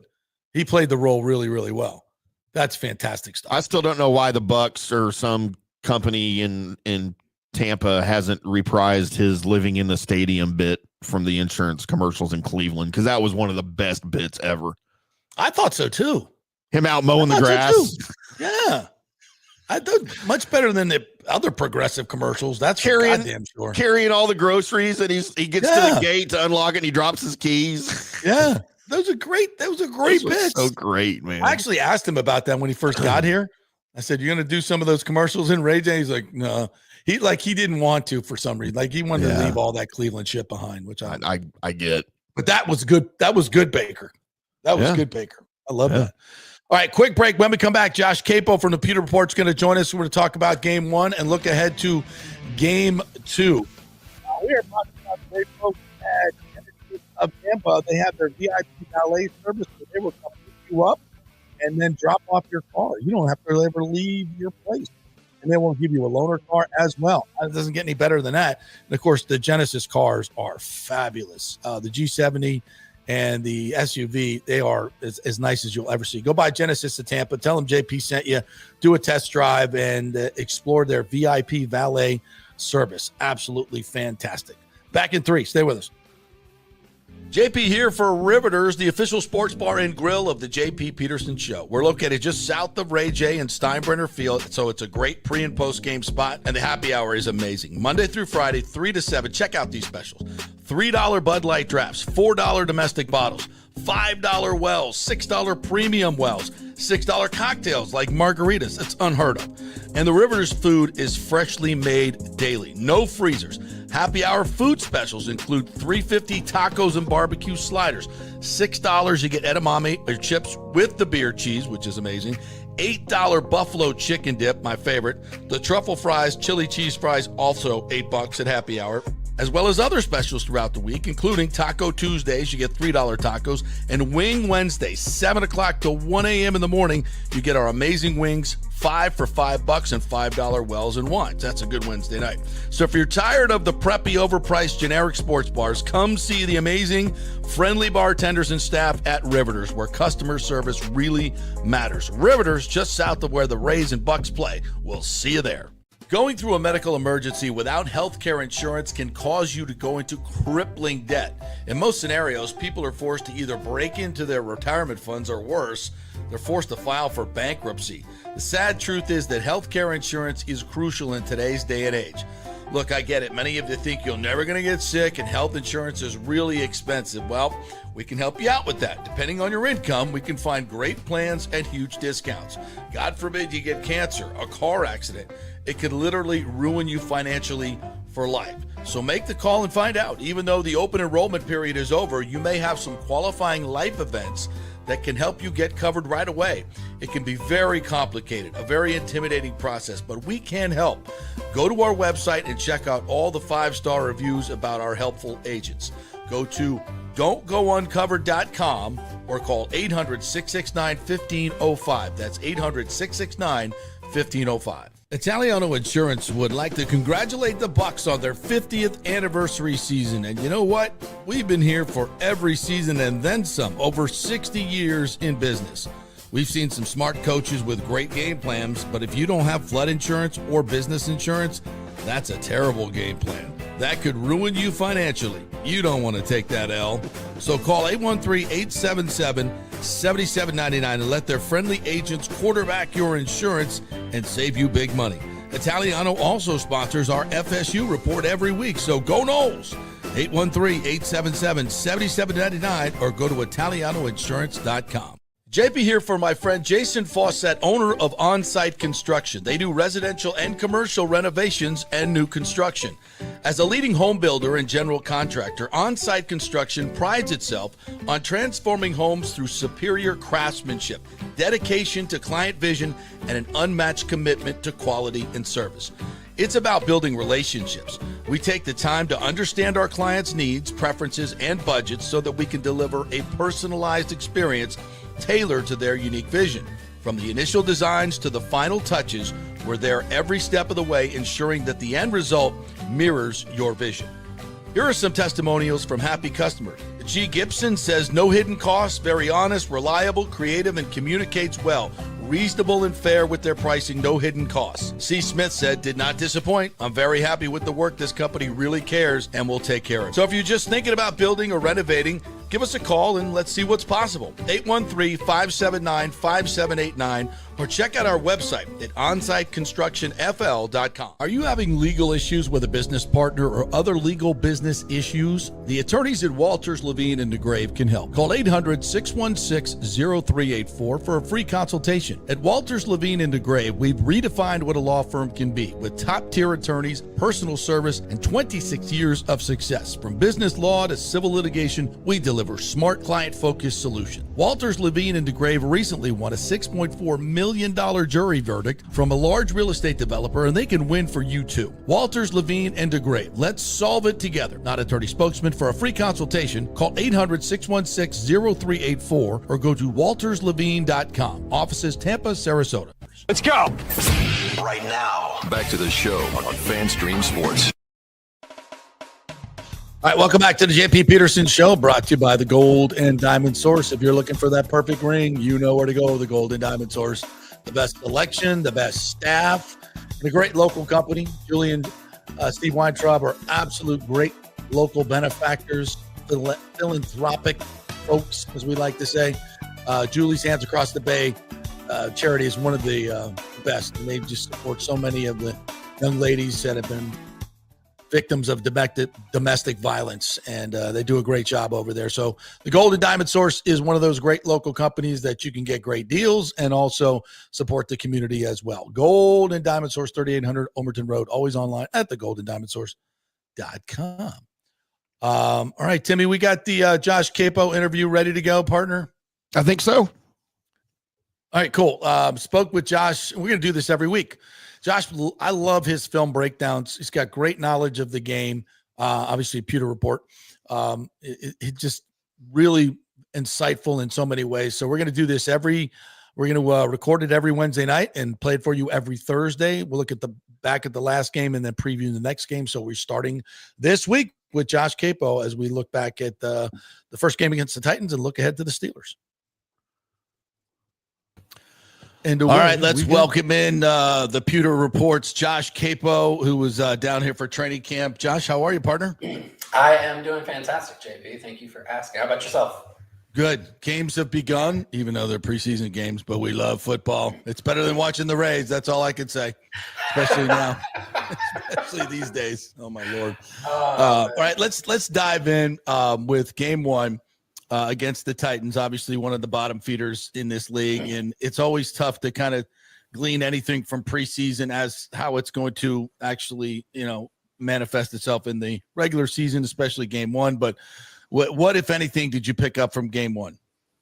Yeah, so starting on the offensive side of the ball, I think looking at some of the guys who are expected to contribute, Emeka, Buka, it was 3 routes, but they looked good. The catch was fantastic, showed the strong hands, basically showed everything that everyone's been talking about since really the pre-draft process. When he got some late hype, and then Jason Light stunned the world taking him. So, but he's been as good as advertised. What I was really surprised about was Jalen McMillan showing similar traits, which were absent in his film in college, which is just the strong hands, the ability to make a grab in a contested situation. That plagued him throughout most of last year. Towards the end of the year, you saw him get a little bit better at it. And I genuinely think he just looks a little bit more rocked up this year. He looks like he's stronger and that he's going to be able to make some more of those grimy catches that really hasn't been present in his game up until this point. And if he's able to do that, that unlocks another level for him and really gives this team a future at receiver beyond Mike Evans, beyond Chris Godwin, still years ahead. But the two of them look like they can be that next wave of really high-end receivers. So really, really excited about that. And then from some of the depth guys, a couple of offensive linemen stood out to me. Luke Haggard at right guard. I thought there were some really, really positive plays from him. Down at the goal line, he got some incredible push to help with the touchdown in the first half. Ben Chikwuma, I thought looked really, really nice at left tackle, especially for my expectations, because I didn't have super high expectations. He's just so raw. And he held up really well throughout that game for where I thought he was. So that was really encouraging because the offensive line depth was one area that I was really worried about. And it looks like they've got a couple of guys who have some opportunity to provide that depth down the line. Yeah, when you think about it with Carberry and Pacucci teaching this kid with the skills that he has and the raw ability, with Chikwuma, I'm talking about, you got a great opportunity here to create kind of a DeMar Dotson situation, a guy that was, played basketball basically in college, was really raw coming out. I think DeMar even played some defensive tackle, only played, I think, a couple of years of offensive tackle, and he became one of the best right tackles in the game. Yep. And I'm so impressed with these two offensive line coaches and what they've been able to do with these guys over last year. And I think with Chikwuma, they've got a really great piece to work with. And I was kind of shocked the way how good his feet are, how in position he was. I saw him get beat a couple times in one-on-ones. That's going to happen. But yeah, I think they must be pleasantly surprised with how far along this kid is by now, especially with the lack of depth. Absolutely. And, when I was watching the one-on-ones during the joint practices last Thursday, he was holding up well in those situations. It was when they got to the 2-on-2s that he looked lost. It was the communication. It was, taking on the crasher or finding the looper. That was where he really struggled. And then you didn't really see that become an issue in the game. Now, were the Titans running a ton of games? Not a ton, but there were a couple, and he held up just fine in that situation. So I would think that is very encouraging and that the team is excited about that first look in live game action for him. Yeah. Where do you come down on Kyle Trask right now as far as his ability? Do you think the Bucs have the trust in him? And I'm not, obviously he's going to be the backup quarterback for the next month and a half, but past that, I think it's kind of up for grabs, and that's kind of why they brought Teddy in. And so what do you think about that situation, and how do you think Kyle played? I think Kyle played well. I think the only play that, from my perspective, that I think he probably would have wanted back was the fade to Ibuka in the end zone on, I think it was like 3rd and 5 down near the goal line. And only because it looked like, from what I saw watching the tape back, he thought it was cover 2 and that the corner was going to sit. He was going to try and get that honey hole there. And the corner just, ran with him, and it ended up being thrown into double coverage. But because the corner got that depth and went vertical with Ibuka, it left Shepard underneath on the shallow cross, which would have been an easy catch, yards after catch, first down, would have set them up for probably a 1st and goal, if not a touchdown. I think that's the only play he probably wanted back. But other than that, I thought he played well. I thought he handled the offense really well, kept the team driving. I don't think he did anything in that game to make them think that he can't be the number 2 going forward. And for my money, if Baker were to go down for a couple of weeks, I think Trask can run the ship just fine and keep the team headed towards their playoff aspirations. With that said, is Kyle Trask Teddy Bridgewater? Probably not.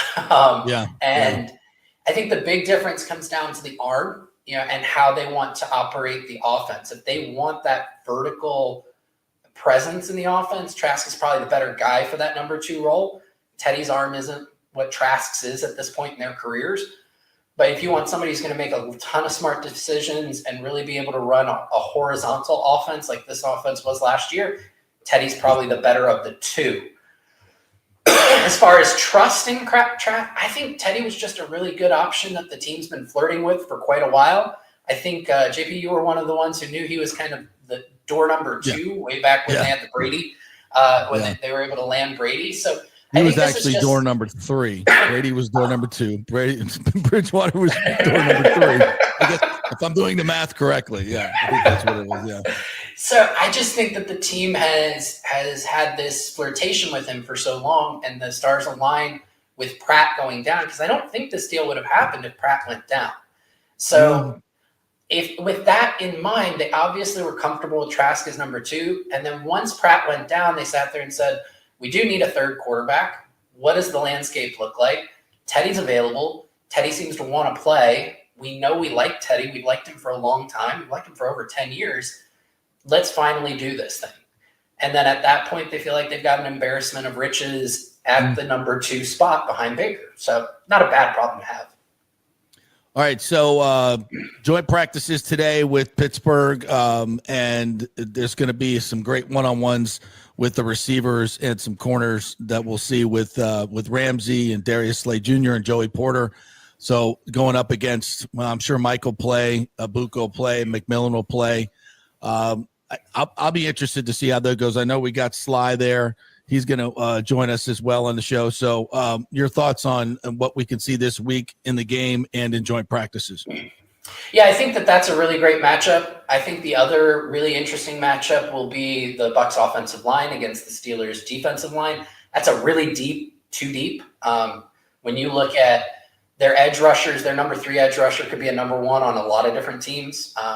Their backup defensive tackles have really flashed. Cam Hayward's obviously phenomenal. He's coming off of a year where he should have been in consideration for Defensive Player of the Year, and obviously now he's sitting out, but they've still got a lot of guys behind him. Keanu Benton, they just drafted a kid, I can't remember, out of Oregon. So there's a lot of really good talent on both interior and exterior. It's going to give the Bucs offensive line a challenge. I'm interested to see what Charlie Heck can do against those edge rushers and how well he can hold up. The one that I just wrote about when we did our Peter Report roundtable that I'm super interested in, a lot of people may not think about this, but the Steelers have one of the better tight end rooms in the NFL. Yes, they do. You got Pat Freiermuth. You've got Darnell Washington.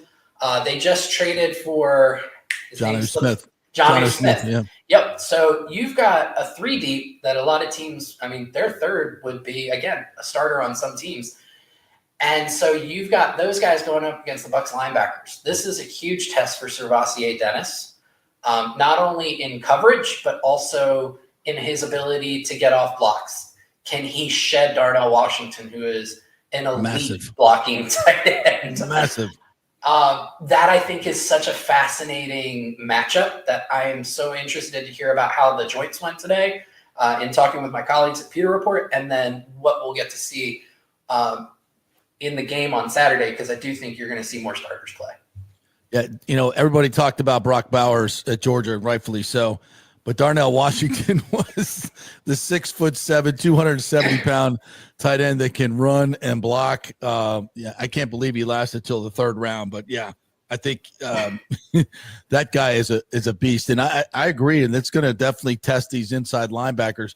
And your thoughts on this group? I mean, obviously they've got great experience, but Anthony Walker's already hurt and hasn't been able to get on the field. Servassier is the young one, obviously. Levante is there, and Deion Jones a little longer in the tooth. I love experienced linebackers, except when they get hurt. So what do you think about this group? And obviously Nick Jackson. I don't care what anybody says. This guy's going to make the team. He is a football player. As Todd Bowles said, he's a football player, which is obvious, but it's a statement, right? Yeah. No, I mean, there are some athletic limitations there, but you don't have to be an uber athletic linebacker to be one of the better linebackers in the NFL right now. You just have to be smart. You have to know how to hit your landmarks. You have to be quick to read and react on play action to get back into your zone. There are plenty of, Levante David didn't light up the measurables. He ran, I think, like a 4.68 40. Some of your better linebackers just aren't the most athletic dudes in the world. They're just smart. And Nick Jackson showed he knows where to be in that first preseason game against the Titans. So, and John Bullock next to him. Bullock had a really nice game as well. So I think the depth there with the linebackers is starting to show that it's maybe as good as the Bucs have been saying all along. And that, between Bullock and Jackson, I think one of them may make the team as the fifth linebacker, depending on Anthony Walker's injury. Maybe both of them make it as number 4 and 5 if Walker can't start the season on the roster.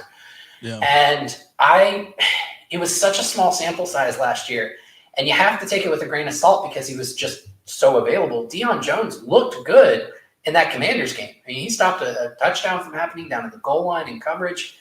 So I keep coming back to the room was so bad last year. It's going to be almost impossible to be worse this year. Mm-hmm. And I think that they've done enough to be significantly better. And by significantly better, does that mean that they're going to be league average? I think they have a shot at that, especially if Dennis is as good as the team continually says. But even if they're like the 20th best linebacker room in the league, that's a giant leap forward from where they were last year and really gives this defense some upside. Yeah, I'm excited to see what they look like with Servassier in their full time, because last year early in the season, and I will point to that Detroit game, that was one of the best defensive efforts I think we saw all year, if not the best, to hold that offense. I think they were 1 for 7 in the red zone. I think they were. I mean, and that was the reason they won the game. And Servassier making tackles sideline to sideline was a big part of that, and in coverage as well. And when he went down, it became the great wide open in the middle. And it just every week you just saw other teams circling that position and taking advantage of it. And that's what happens in the NFL. When you have a weak link, they're going to go after it. And I think it was, to your point, one of the weaker links in football, and it cost the Bucs tremendously. So hopefully that's fixed. How much do you think the starters play? I know Bowles said today it just kind of depends on how they play in the joint practices, what they get done. But what do you think we'll see Baker in the first team offense at all? I do. I really do. And especially because the conditions weren't great up there today from what I was hearing, the weather report, raining a lot. So that may have limited what they could get to. And they just wanted to make sure everybody stayed healthy. So I do think that the first team gets some reps on both the offense and the defense. But, man, there's some depth guys I'm excited to see. J.J. Roberts, Elijah Roberts, both of them looked really good in specific situations. Well, J.J. just looked really good altogether. Elijah Roberts looked really good as a situational pass rusher. So I'm hoping that we still get to see those depth guys, because those are the guys who make a big difference down the line in the season once those injuries do occur to every team. And I think that that's really going to be the key to what this team is, because the starters last year, there wasn't a whole lot of issues. It was really when they got into the depth that the team showed as being exposed. So I do think we'll see the starters a little bit, but I'm still excited to see some of these guys who are going to round out the roster and whether they have what it takes to be somebody who can step in for a quarter, a half, a game, maybe 2 or 3 games, and help keep the ship headed in the right direction. All right, one guy that I think we'll have eyes on and was conspicuous by his ineffectiveness is Chris Braswell, and we've heard so much talk about him having a breakout season, and I wanted to see something last week, and we saw nothing in the pass rush, and I watch him play, and it's like he runs into a tackle and sticks to him, and it doesn't seem like he's got any pass rush moves, ability. I don't see anything there. And I was expecting to see something this past week. I think he's going to go up against Troy Fontenot. I think their second year guy. What's going on with Braswell? I know the team is still fairly high. I mean, Todd Bowles has said publicly that he thought he had a solid game. I think there have been strides from Braswell, just not in the area that most fans, and to be honest, somebody like me, wants to see, which is he's becoming a better run defender, which is the first step for any defensive coordinator. If you're going to be a pass rusher, if you want to get on the field, you've got to be able to defend the run. Bowles takes that to the nth degree, and he held the edge really well there. He played the run well. His run fits. And last year that could be an issue. He had trouble with crack blocks. Like, he just didn't see him coming. He'd get laid out. So I think he's made some strides there. I was actually encouraged by his late season last year. I thought that he was developing a little bit more bend and ability to get the corner and just understanding snap timing a little bit better and just getting off the line. I was also disappointed. I thought against that Titans team, against that depth, he should have had more as a pass rusher. Yep. So he is somebody, like you said, I'm going to be paying attention quite a bit, because for a second rounder entering his second year, he shouldn't be edge 4. He should be beating out Anthony Nelson for that number 3 spot.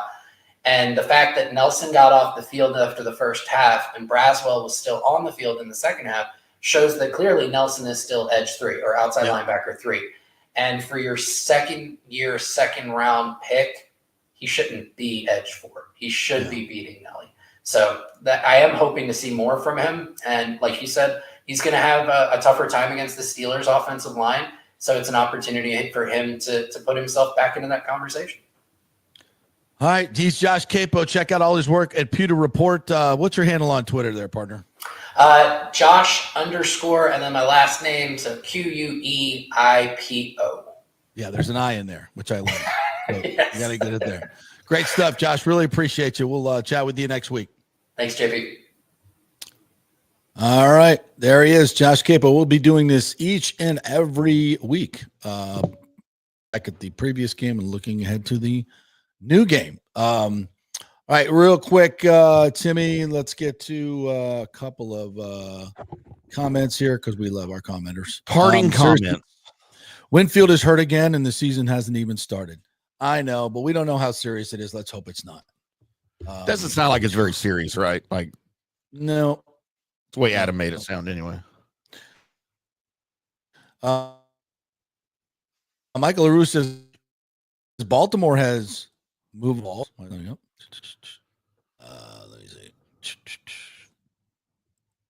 Are we having lag problems? Welcome to the Peterman's Ice Palace because women love the curved stick. Ain't that the truth? Rick Hall says, of course, they want to name the Rose Bowl because the Olympics aren't corrupt enough. Biden Bowl. There you go. James says, black bears have killed many. When you see them walking, don't let them. What? Danny looked it up. How many bear murders do we have a year? 2. 2 bear murders a year. In Florida? I think we need to up that, actually. Just 2? By the way, somebody pointed out the Orlando Solar Bears. Forgot about the Orlando Solar Bears. I remember. Yeah, they're not. Are they around still? Yeah, they're in Orlando. Yeah, they're still. I mean, they existed and then they went away for a long time, right? No, I think they've been around for a while. I mean, I remember them in the early 90s. Give the Bears some cocaine and see what happens. Yeah, that'll make things a little bit more even before the hunt. Let's get them all hopped up on blow. That was a good movie, by the way. Very underrated movie. It was. Black Bear Sport Hunters. This is not your podcast. No, it is not. I've never been a hunter. Never shot. I could shoot a pig, like one of those wild boars. I could shoot a pig, but I couldn't shoot a deer. I don't think. You'd be surprised how easy it is, JP. Why? They're so cute. But they're more delicious than they are cute. That's what's more important. Do you think venison is delicious? I love venison. It is by far my favorite meat. It's a little gamey, if we're being honest. You're not having the right venison prepared correctly. You'd rather eat a venison steak than a New York strip. Get out of here. Well, I mean, I'm not eating steak right now. I'm eating venison. I do like venison, like chopped beef venison. Like I'd rather have a venison burger than a beef burger. But I also like bison burger better than beef burger too. Bison burger's good. Burger's really good. Elk is really a really good meat. JP's advice is to keep doubling down. No wonder he has back fat. He says Breaker should do progressive commercials from the pirate ship. Yeah, let's combine those two. That'd be a great idea. All right. And quickly, I looked this up.